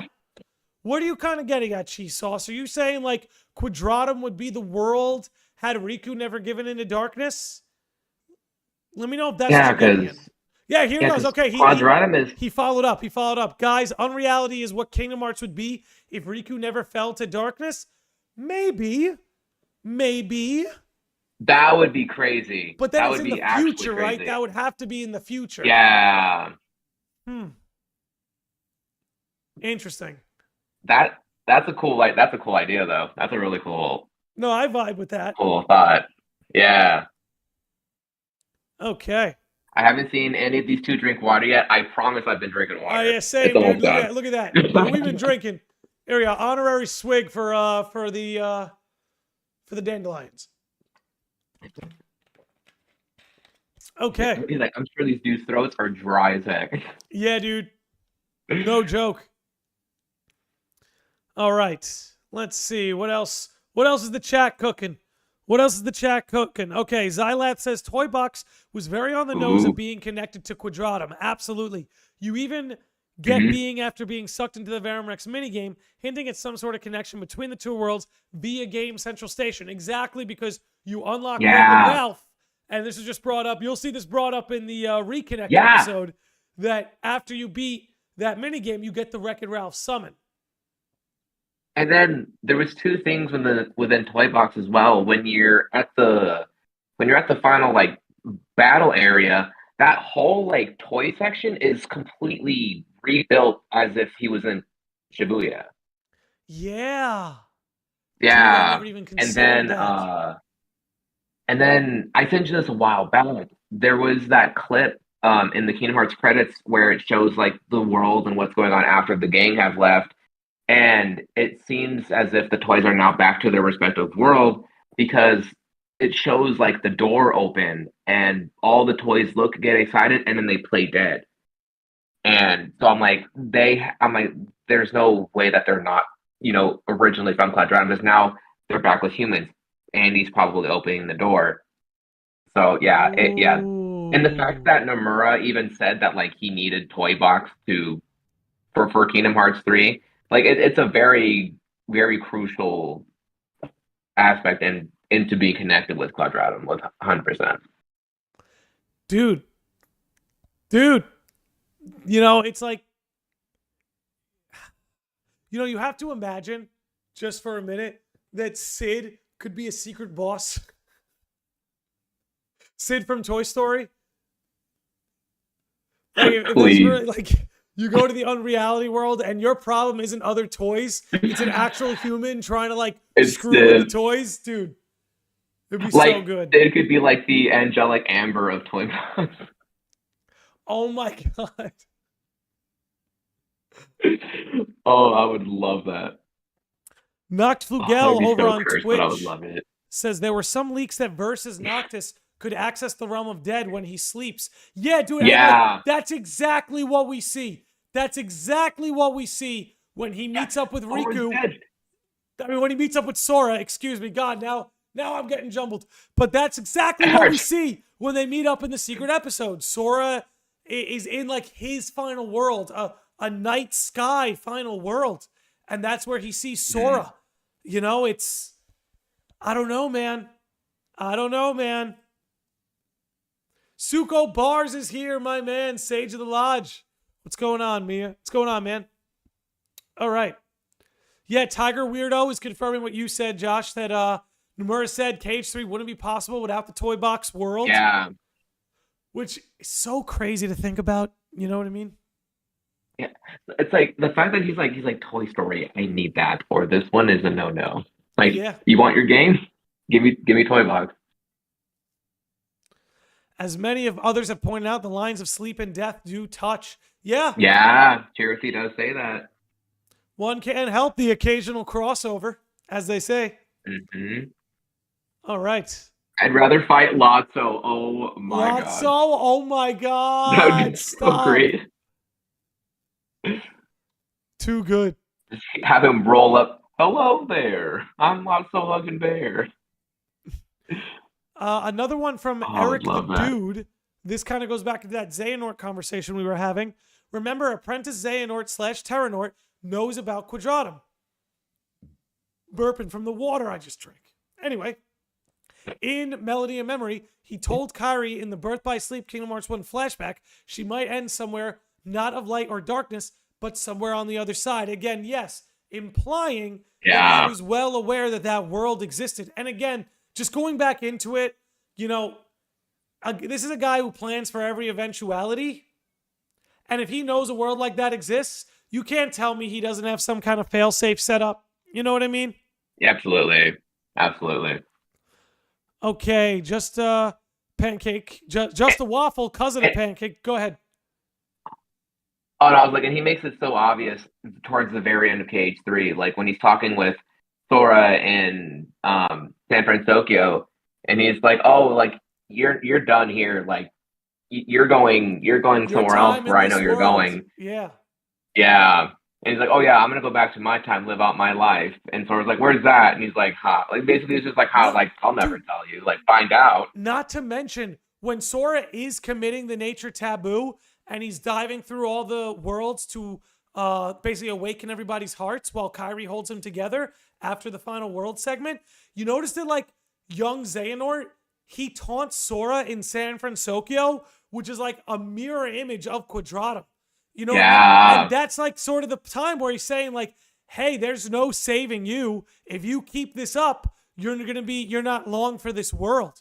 So it's interesting in a world that looks like Quadratum, is where young Xehanort is sort of taunting him. There seems to be this connecting Yozora to the sort of city metropolis scapes in one way or another. Right. Or connecting young Xehanort, I mean.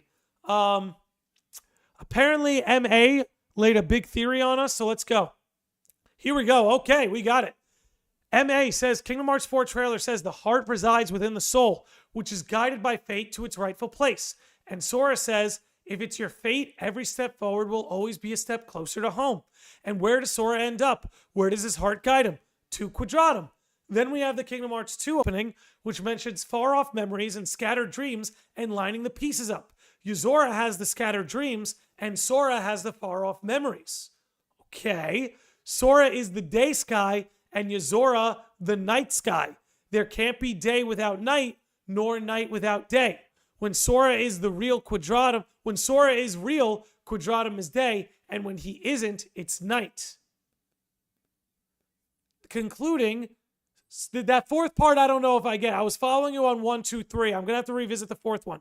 But the fifth message wraps it up saying, Sora and Yozora are the same person, one full day, that got separated. And Sora is supposed to be from unreality. Okay, so the argument Maria is making is that Sora is originally from unreality fiction, that Sora is originally from that world.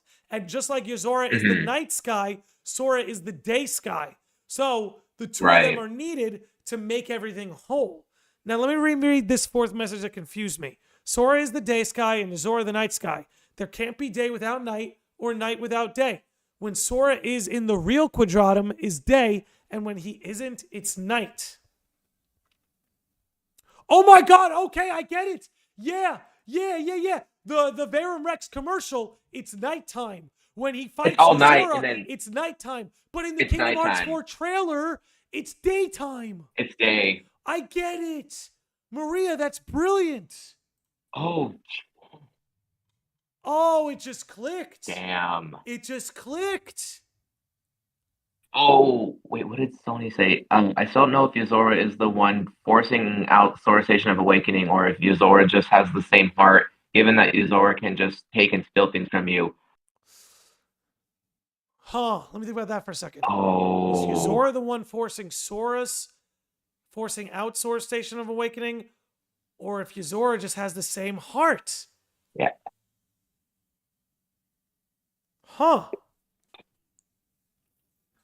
Yeah, because it's like Yozora was the one who kind of summoned it in that battle. Let's pull that up.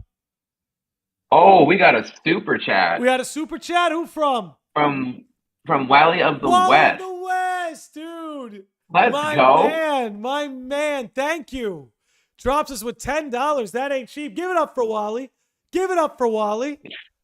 My man says, got a massive theory. I'll drop in comments post-stream. It's about Quadratum being two worlds. Also, it was an absolute pleasure to meet you at Reconnect and help you guard the water during the wedding.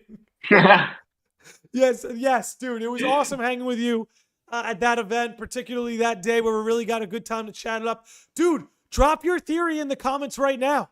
That's what these streams are for. Feel free to drop it when the stream is over. But, dude, if you want to drop it in the chat, I will read it for you, especially since you dropped that super chat. So if you want to drop the big theory on us, feel free to drop it. Yeah. Go into the second half of the super chat. Oh, go ahead. Oh no, super chat.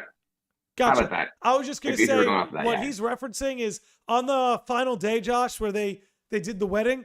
I was, you know how they had the water stations in the back? So yeah. I was dressed formally and I was just standing in front of the water station. And anytime someone came up, I was like, "Give me your name. I got to see if you're on the list." So Wally the West. Oh, is that why you did that to me? I did that to you. Yeah, I did that to you.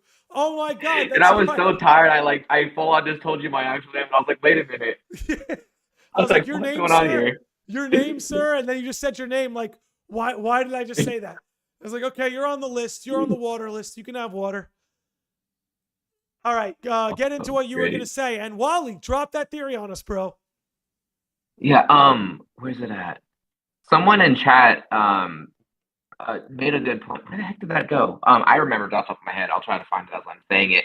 But oh no, here it is.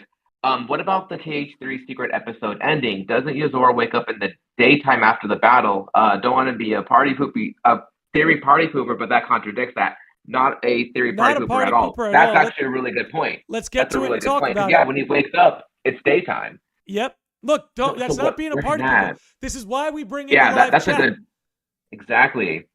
Yeah. But here's the thing. Let's try to pick at that a little bit. Let's see if we can sort of disassemble that. So you're right, Sora Yeah. wakes up. Actually, let me read the message for myself. Is it on Twitch or YouTube? YouTube. It's from Eric the Dude. That's my dude. It's 2 messages above the super chat. Okay. What about the KH3 secret episode ending? Doesn't Yozora wake up in the daytime after the battle? I don't want to be a party pooper, but that contradicts that. Yes, but I don't think he's in Quadrat. Here we go. Yeah, he's right. Okay, yeah. He's in the car, and it is daytime. Yeah. Okay, yeah. No, that does debunk that idea. But dude, that's Like, go ahead. when they're awake, is it like are we gonna be really messing around with is dreams gonna be a bit more of a focus in this? Like, is it only when they're awake it's daytime, but then when they basically sleep it goes straight into like a nighttime version of it where like maybe the law and physics of things and whatever, like it's a completely like different, like kind of just like only this will happen during the day, but then it's a lot more dangerous at night sort of thing, or things don't go the way that they should be when this time rolls around. Like it's like where that bigger threat comes in. Because during the nighttime when we see Zora, he has all those mechs and all battling him. And then you have daytime where now you have Sora bringing in a dark side. Like, what if maybe before Sora came in during the daytime, it was just, butterflies and rainbows, and then, go to sleep. You have these night terrors. You have, Like all nightmares. this is going on. Yeah. Interesting. I could see that. I could absolutely see that. Miss Blue has a counter for us. Ooh. But Yozora wakes up in the daytime after Sora's been crystallized. Could that mean something? Then I guess what that means is since he's been crystallized, he's now encased within Quadratum. So maybe that's why it shifts today. And maybe that's why Yozora's looking out the window, right? Because he's like, whoa, look at this. And maybe that's what Luke Sword is saying when he's like, impressive. Is it not? Like, yo, look how this works. Just like that. Now it's yeah. day. Again, doesn't confirm it, but maybe puts the theory on life support. Keeps it alive a little bit. Big shout out to Zek Bar, who has subscribed to Tier 1 on Twitch. Zek Bar. Thank you, my man, who says, if it were more dangerous at night, it would be kind of like how FF15 works. Exactly. Yes! Exactly. Zek Bar with the slam all the dunk. demons and dangerous monsters would come out. Yep. It's perilous to go at night. Best to wait till morning. All right. Theory's still on, baby, says Suko Bars. Ooh. Go ahead. Oh, no. You go first. Okay. I was going to read Suku Bars, then I was going to jump on Sunny. Suko says, wait, hold on. Why does that debunk it? Maybe time is different, and when Sora was in the final world talking to the Lost Star, maybe that was daytime because Sora wasn't in the fake world anymore. Yeah, that kind of goes into what we were talking about with the crystallization and how that kind of could be what makes it daytime. Sunny Nova says, going off the night sky thing, it is strange how Sigurd in the Missing Link trailer says that as soon as Brain appeared in the town, the stars shone contorted in the pitch black sky. Oh. Ooh. As soon as Brain appeared in the town, the stars shone contorted in the pitch black night sky. Oh, I think it says that in the missing, in the Missing Link. Oh yeah, he said in the Missing Link trailer. My brain's all over the place right now. So contorted means, and I totally didn't just look this up, but contorted means like sort of distorted or to like twist in a certain way or fix in a certain way. So it's like Brain shows up and suddenly things started like changing. You know what I mean? It's almost like things were flickering. That's interesting. Precedent set, Brain brought night to Quadratum. So what if Yozora... No way. I was going to say, what if Yozora is part of Brain's bloodline? But I don't know how the bloodline could cross over unless Brain crossed over. I don't know. Now we're getting crazy. Yeah, or now we're getting unless crazy. I gotta yeah, I pump was the like, brakes. that was like a very small thought I had was like not that they were like that maybe Brain is him, but like maybe it's like a vessel or of some Yeah. sort, and maybe that's how it's able to like the whole night day things distorting. But I was like, I don't really see Brain kind of being Yeah. involved. But then again, we still have Missing Link, which is supposed to lead us, I guess, into four, and maybe we'll have tons more to go off of then. But yeah, I was like, at least for right now, I don't see them being connected or crossing paths in some sort of way. However, about the crossing paths, I want to get into this. Sonny just dropped it, and this is something that, again, this is another thing we talked about on the channel before. But remember that it is like we do know Brain and Ericus are the same bloodline, supposed to be sort of like a grandfather of sorts, maybe great grandfather. I don't remember exactly, but they don't say Brain died in the way that like Ephemer's dead. He's gone. They say he disappears, they right? Disappeared. So That's right. To me, I feel like he went to Quadratum. I feel like so many dandelions either are in or are headed for Quadratum. Like I can't help but feel that way. You know what I mean? If he's Brain, right? His name is Brain. That means he's got to be one step ahead of everybody. That means the only you have a character named Brain putting the virus in some sort of grand scheme, right? Like that.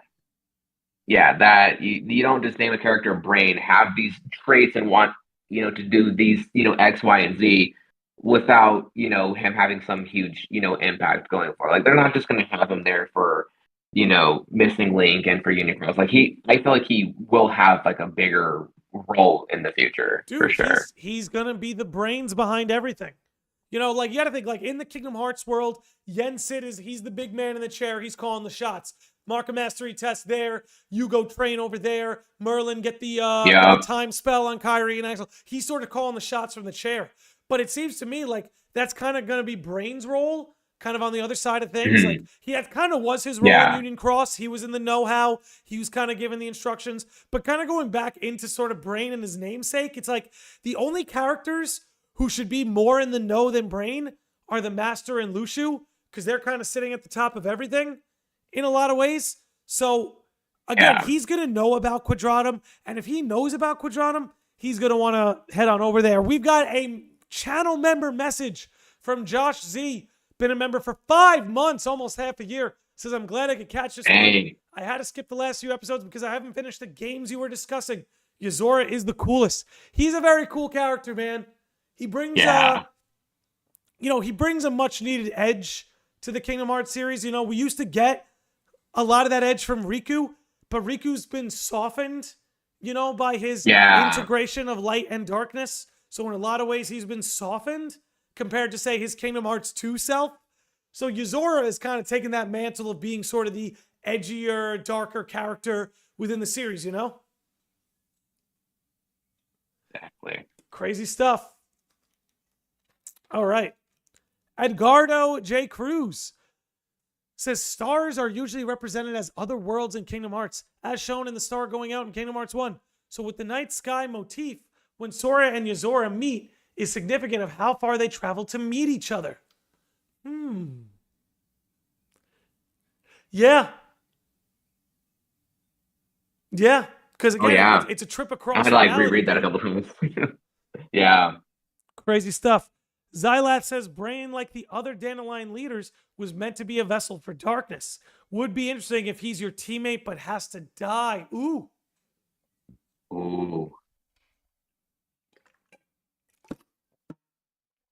That's crazy. See, like, it would, I don't know. Like, I was trying to think of, like, how Riku, kind of, like, he doesn't have, he doesn't have the darkness, and, like, he's not, like, a vessel for any of them.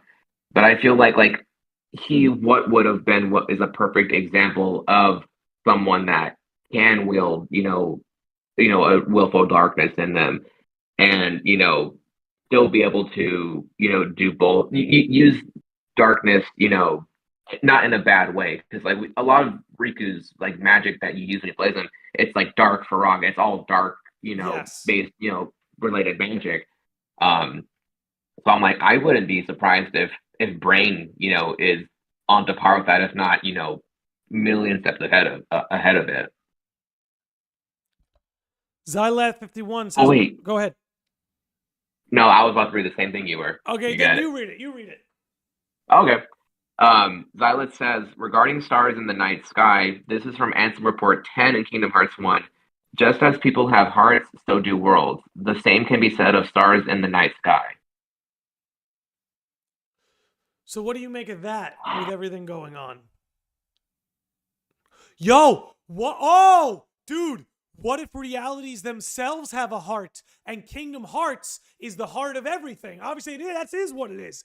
Kingdom Hearts Right. is the heart of that reality, and maybe unreality is a reality without a heart. That's what makes it fiction. And maybe the master putting the heart over the Making moon the heart is like, I'm gonna bring the heart of that reality over here to make this world the real one and that world the fake one. Or, it doesn't have to be that exactly. Maybe he just wants to create a Kingdom Hearts within unreality to make it real, or to use it to wield power. I don't know. You can go any number of directions with this. What do you think of that? Are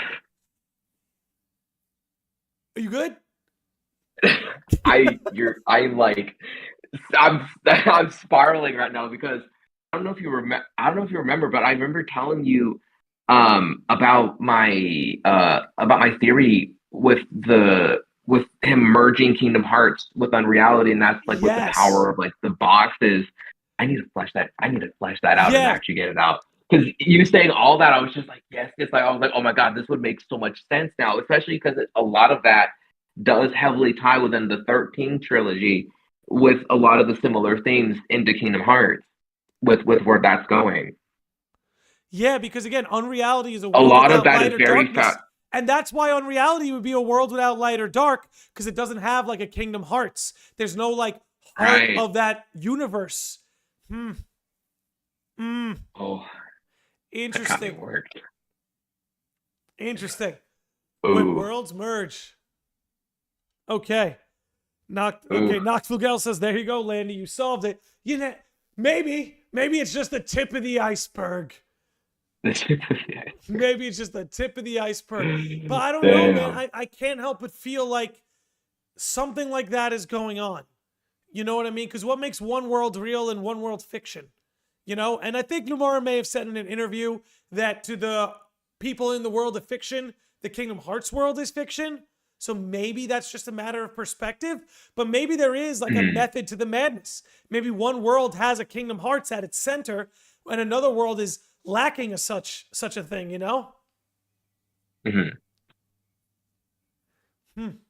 Crazy stuff. Yeah, part of me feels like, because like, with Xehanort wanting to basically try to do that in their world, I feel like, but then again, like the Master of Masters is like, he knows what the heck he's doing, because I was like, what if maybe it works differently in Quadratum and we get a similar outcome where instead of it, that's supposed to happen, it just completely falls apart and becomes an absolute, just wreck. Shit show. Yeah. Yeah. I keep forgetting we can swear, and I was trying to. Yeah, you can swear. Honestly, the way YouTube works, like, as long as we just don't swear in like the first 10 minutes, we're good. Xylat says, let's go. To add to Unreality not having a heart, the phone says it wants to connect mind and body. Mind and body. Heart is absent because of realism. And it might be a metaphor for bringing the heart to the real world, but also bringing an actual Kingdom Hearts in. It's a fantasy based on a reality. Interesting. Let's see. I could have sworn I saw Xyla say something similar, and I've always thought this too, just because of what's going on. But it would be really cool if, with 15 being a fantasy based on reality, if it was just flip reality based on fantasy or something of that nature. I believe Xyla mentioned that above, but like that was, I was like, that'd be really cool if you just flip flop the two. Yo, check this out. Shadow Flare says a heart is the proof of existence, right? You think about nobodies Like them being, Yeah. them not existing, at the root of them not existing would be them not having hearts. And maybe that's why Yozora has the nobody earring. Maybe that's a little wink. He to has the the idea. nobody earring. Yeah. Yep. The people on reality may have hearts, but maybe the world itself doesn't. Again, we'll get to that reality itself doesn't. Anyway, I'm getting off topic. Let's keep going. Shadowflare says, but if hearts cannot reach across one reality into another without losing their connections, the two realities would be fictional to one another. So maybe the master wants to maybe the master wants to connect both realities, kind of create a flow between the two. Yeah, because I remember Ansem the Wise does basically say something very similar. Like he's like, yeah, this is like outside of our world. This is outside of, you know, what we can even, you know, what we can even fathom, what we can even bring up. So it's a fictional world. Like that's unrealistic to us. So there's, you know, basically, you know, piggybacking off of that. No, I see. And then when Sora, with that whole part in Melody of Memory, he's saying, it's like, oh, your voice cannot reach us here. I'm certain of where your heart is. That can also go into line with what Shadowflare was saying, because now Sora has completely crossed over. He can't really, you know, get through completely, you know, to Kyrie or to Xehanort without having some sort of filter, some sort of block in the way. And maybe that has something to do with why specifically the voice can't reach. Yeah. Interesting. Sonny Nova says, I still feel like the soul has something to do with this.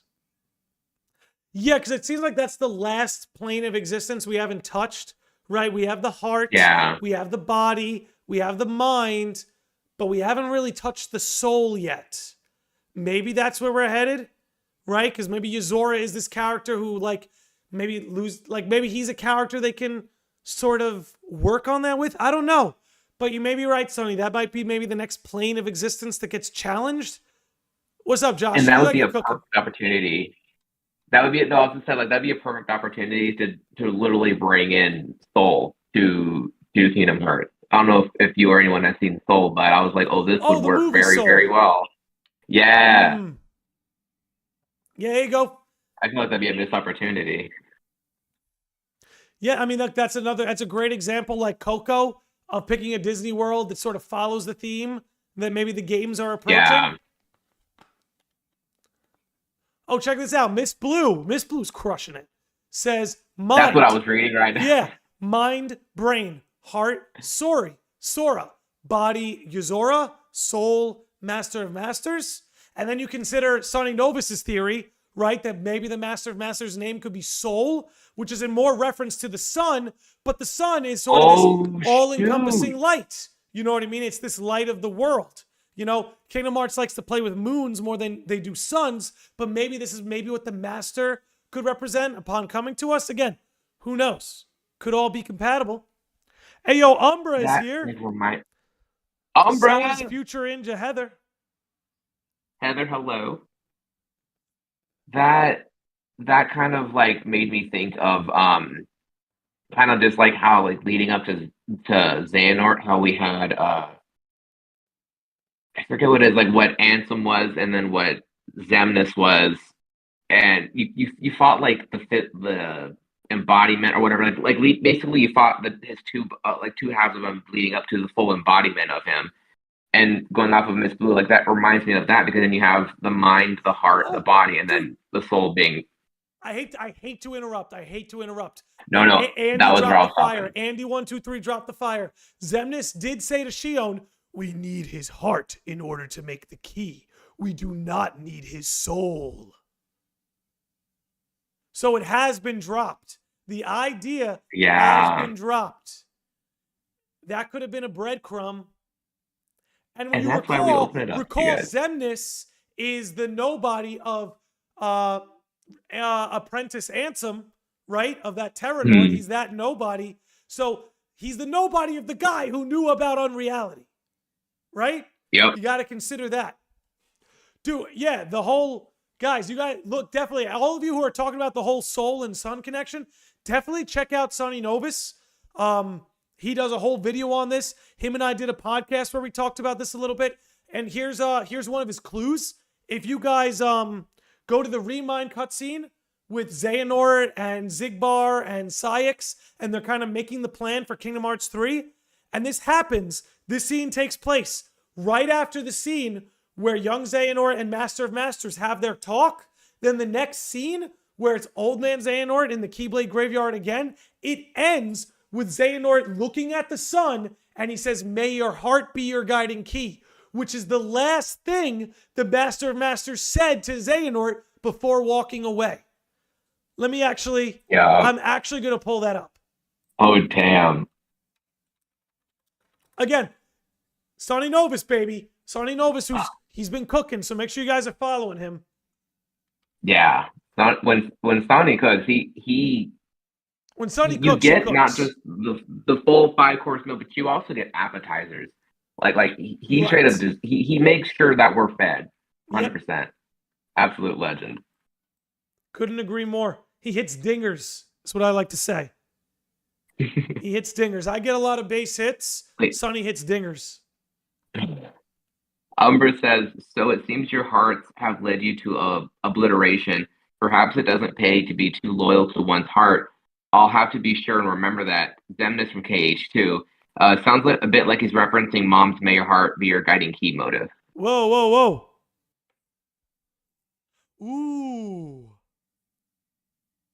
Yeah, because again, "May your heart be your guiding key" is such an interesting phrase, right? Because it's neither good nor bad. Yeah. Like, maybe you shouldn't follow your heart if your heart is corrupted, right? He said that to all the foretellers. "May your heart be your guiding key," and stuff like that. That was his phrase. Then he corrupted the hearts of the foretellers, so they all followed a corrupted path, save for Ava.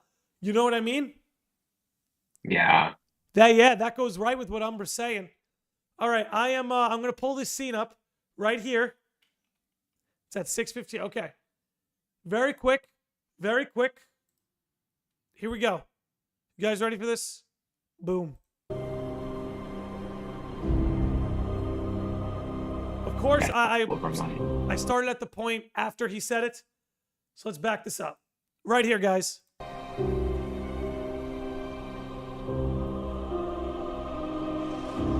May your heart be your guiding key. And again, he's looking right into the sun. Yeah. You know what I'm saying? Crazy stuff. That's crazy. But again, guys, definitely check out Sonny's video on this on his channel. You can listen to the Union Cross episode him and I did together where we talk about this a little bit. Yeah. Crazy stuff, dude. Crazy stuff. Scoliosis Xehanort. Mom did not say "May your heart be your guiding key" to Gula in back cover. He only said trust no one but yourself. Interesting. I Yes, never we caught on to never that. heard him say it to Gula, but we know that's like the master's phrase. And he says it, The says it phrase. to Envy in a way. I believe it's Envy he says it to. He says it like he says it all the time. You know what I mean? Yeah, he's just like, kind of like, hey, what's up, man? Have a good one. Miss Blue, again, crushing it, says, wasn't Soul also a major aspect in The World Ends With You? I can't remember the details, but I know it's in the scene. Yeah. And And yes, with isn't there writers from TWIWY on KH4 as well? not only the writers from TWIWY, writers from Heavensward are working on Missing Link. They've got the Yeah. Square Enix All-Star team, baby. But yeah, dude, World Ends With You, a lot of it was about souls. And we have the 104 building, some winks and nods. We had the billboard that looked just like The World Ends With You. You They're and going for Shibuya. They're going for it. All right.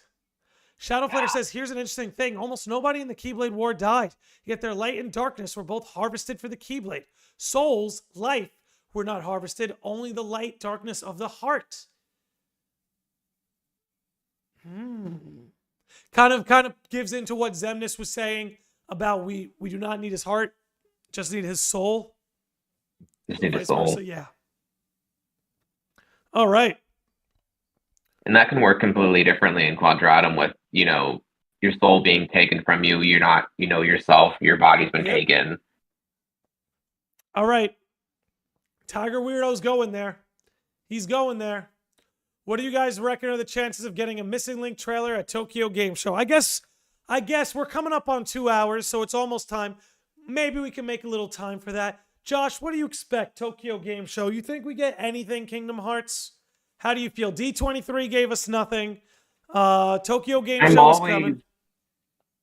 I'm always so hopeful. Okay, hold on, I'm not excuse me. expecting a single thing. Tiger Weirdo is a girl. I was referring to them as a guy. My mistake, Tiger Weirdo, but now I know. Now I know. Go on. But no, yeah,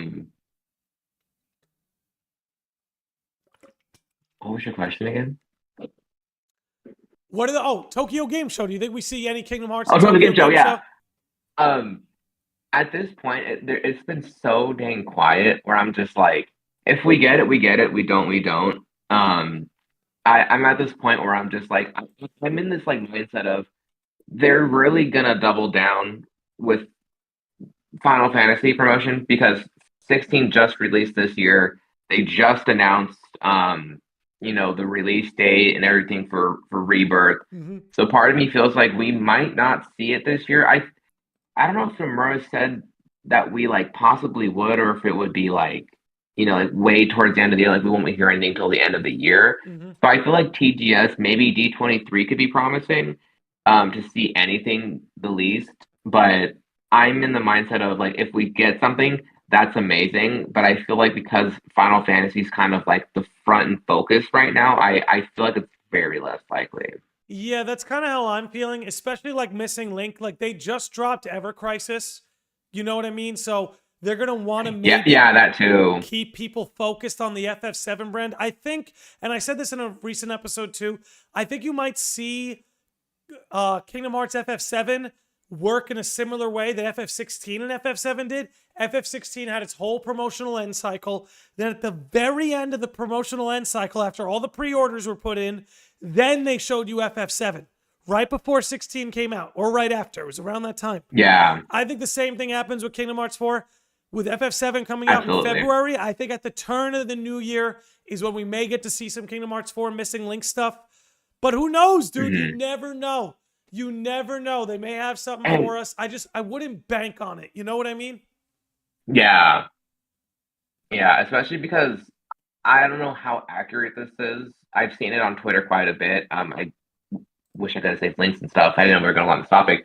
But I could have sworn I read that, like, I guess Missing Links, it didn't do like they expected. Like, it underperformed. Like, it didn't do as well as they thought it would. At the risk of... I'm like, what if maybe that changed something, and that's why there's been such a mad delay. Maybe them not being able to access the accounts was some sort of like, oops, we're not sure what we're going to do with this now because it wasn't very well received. Right. So maybe they're trying to figure out what to do with that, or they're, maybe things happen again with that, and now they have to like, it postponed when it was supposed to come out, if it's even going to come out, if we might get just a movie format, like back cover with it. But yeah, I feel like that with, Final Fantasy VII being that connected, be like the like two that. Little things that are, yeah. Yeah, I could. That's just how I see it going down. Shout out to Wally the West dropping a $2 super chat on us. Says, give Joshua as a Quadratum secret boss.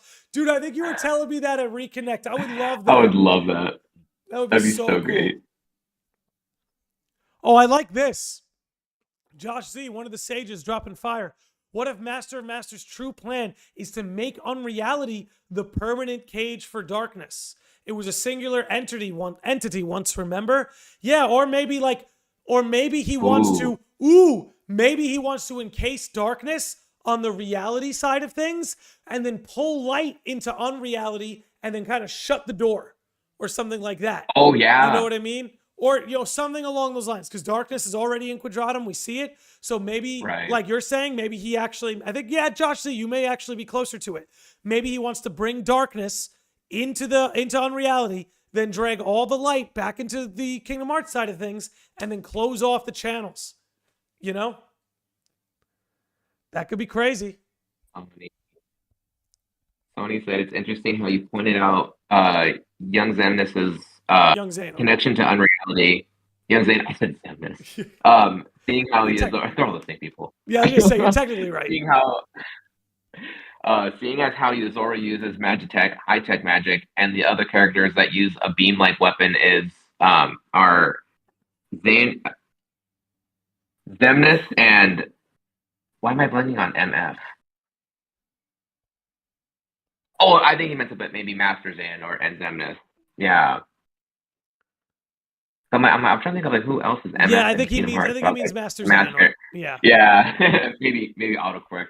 I want to That's answer Tiger Weirdo's over. question here. It says, I'm very confused on how the darkness can come into Quadratum as it's a place of neither light nor darkness. Well, that's the thing. Darkness follows the Keyblade. And as you saw in the Kingdom Hearts 4 trailer, as you saw in the Kingdom Hearts 4 trailer, the dark side came over into Quadratum, particularly Sora's mysterious figure. Okay, they got it. Mysterious figure is what he meant. I was like, Mr. I need to replay Dream Drop. It's been such a very, very long time. Yeah, I mean, dude, the PS4 port of Dream Drop is really good. I just think, like, it's like, I wish I could play the PS4 port, but get the visuals of the 3DS. Because all those, like, trippy dream sequences, they're a little flat on the PS4 port, whereas on your 3DS, dude, it was a trip.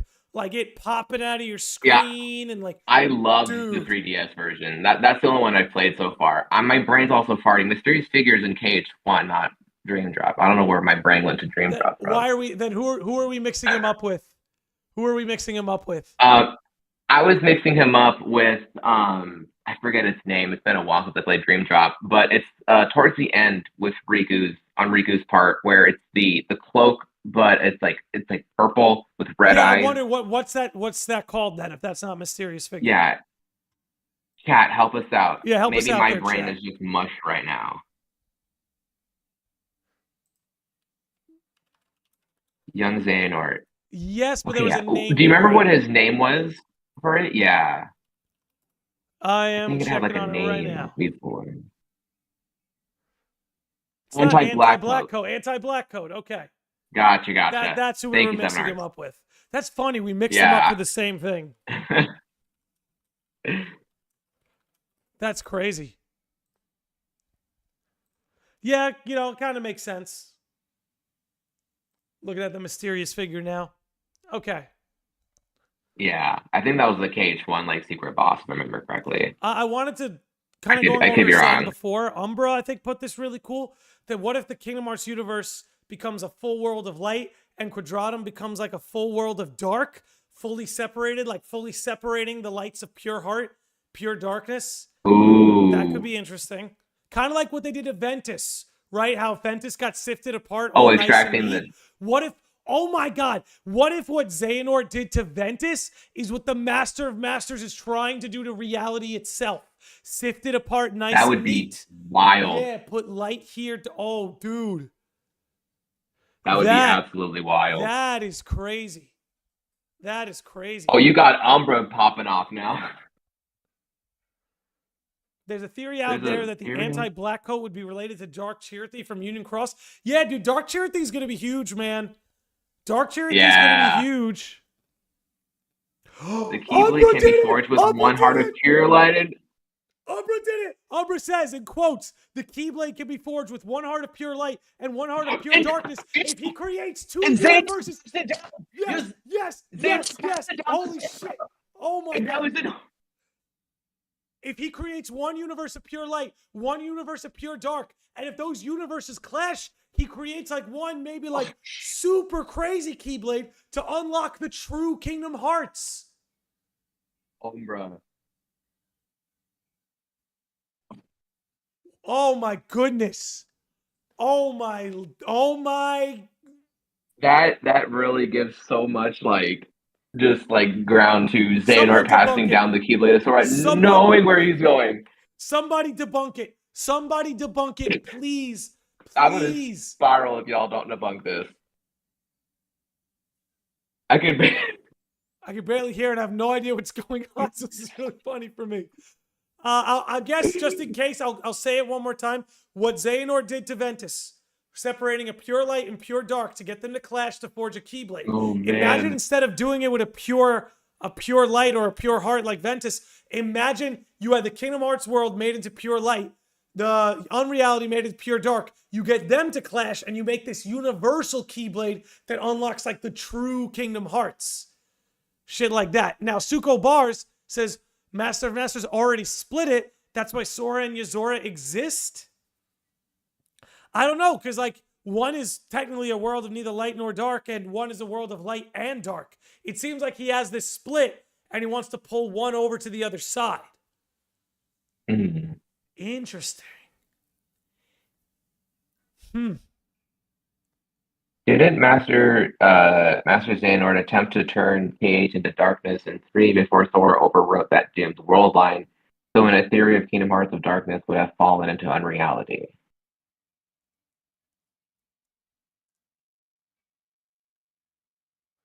I don't know if it would have fallen into unreality. Xehanort was more about a reset. You know what I mean? A purge is what he. Yeah. Is the word that he used. Yeah. But how did it get there if it's not split? That's the ultimate question, right? Like that's the ultimate mystery is how did the world of fiction get there? Because it's not a consequence of the master. Yeah, that's the thing. The master himself didn't split it because it's something he discovered. Yeah. It's not something he created. You know? Yeah. He mentions that in Union Cross. Yeah. That he found a world that he couldn't even conceive. So it already existed. It's interesting. Zekbar says, so Master's trying to make Quadratum into a world of darkness. We're kind of playing with that idea. We're playing with the idea he wants to make Kingdom Hearts world pure light, Quadratum pure dark, get them to clash and form some universal Keyblade. You know? Seven Hearts says, what if Unreality was created by the clash formed by the Keyblade War? Maybe, I don't know, because it predates the Keyblade War, doesn't it? No, it doesn't. Oh, yeah. No, yeah. Yeah, what if the Keyblade War made... What if that's... You know, we've played with this idea before, but this makes me think about maybe that's where Ava brought everybody. And like the seeds of the dandelion fly off to another world. And we know there's one dandelion in Quadratum. Yeah, sure, that is there. You show me one more. We're theorizing Brain is headed there. 2 dandelions. Mm-hmm. And I already have like a whole theory planned out that Union Cross are missing links. Like twist of an ending is going to be all of the people of Scala, basically, which are us, the players, roaming around Scala Column on our phones, that it was going to somehow warp or merge into unreality, and that's how the people and residents of that whole thing exist.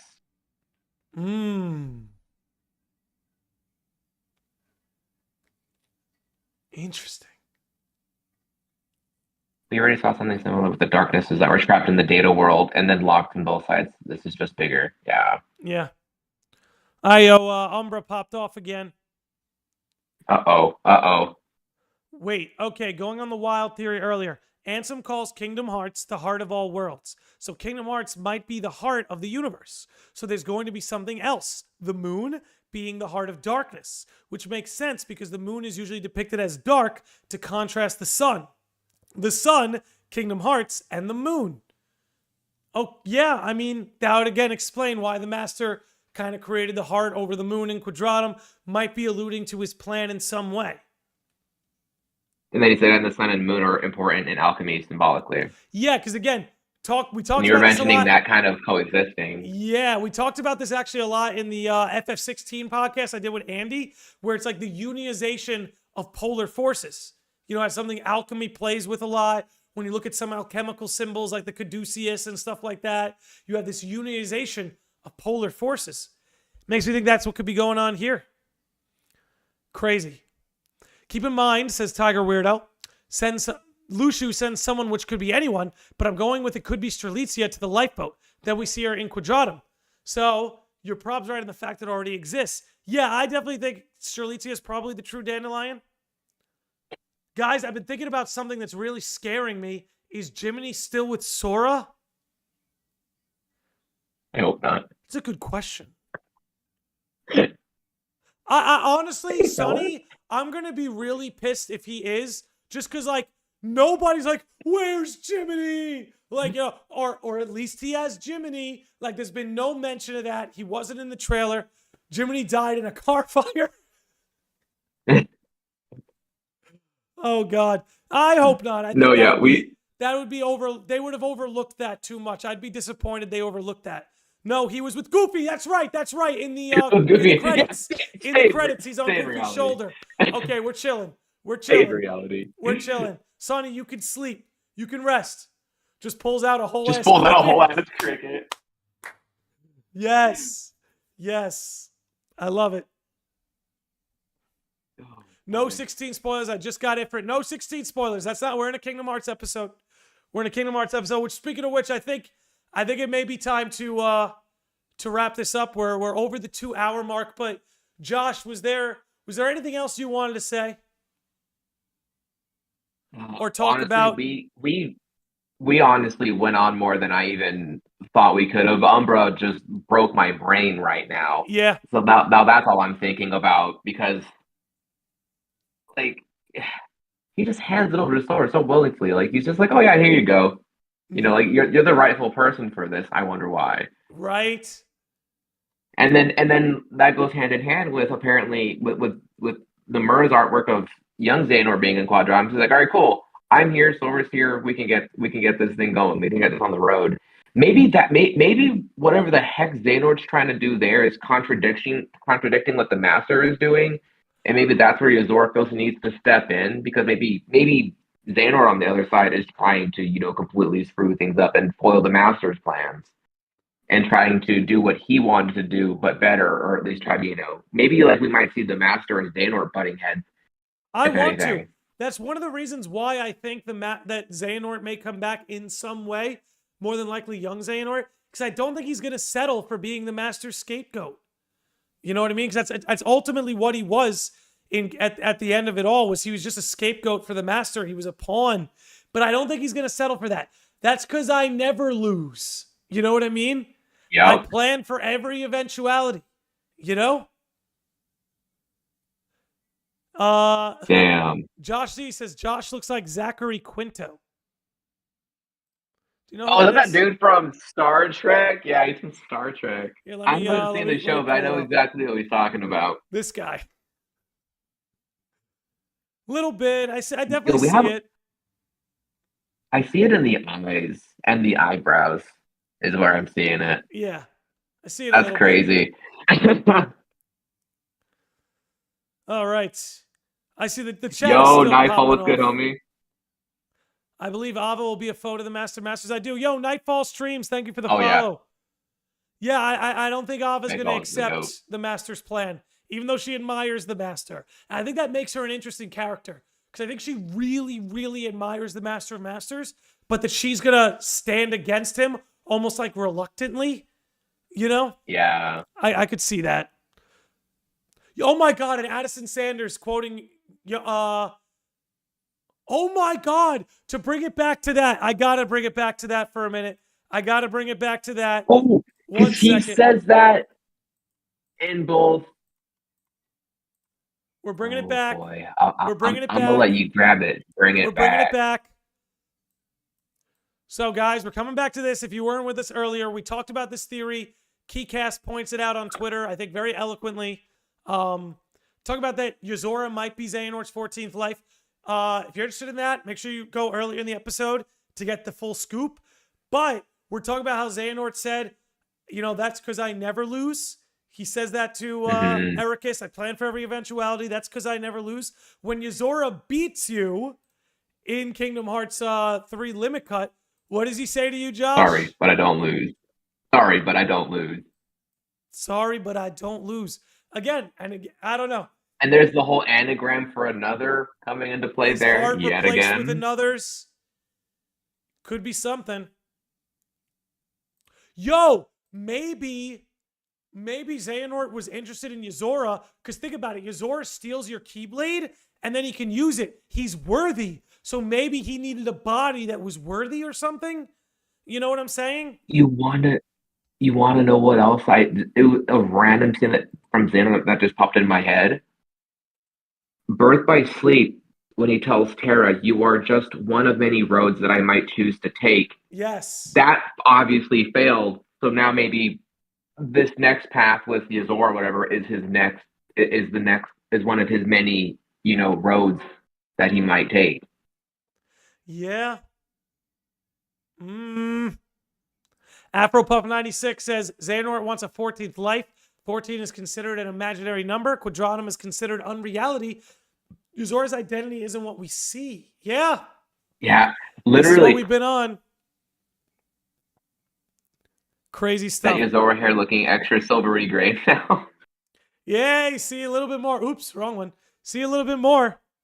That's for sure. All right. All right. That's because I never lose. Eric the Dude says, yo, what's going on? I had to leave for a bit for a family medical emergency. Where's the convo going on? Eric, I hope everything's okay. Since Xehanort is a descendant dude. of I hope everything's all Ephemer, right. Since Xehanort is a descendant of Ephemer, you were getting on this. It is interesting that Yozora does kind of have a more modernized and realistic version of Ephemer's drip. Let's pull that back up.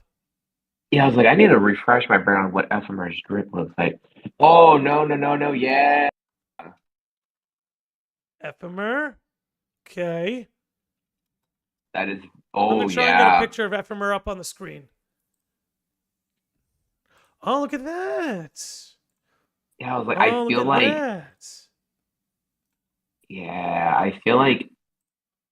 like, the only thing that he would be missing is the cape, but it's very in line with.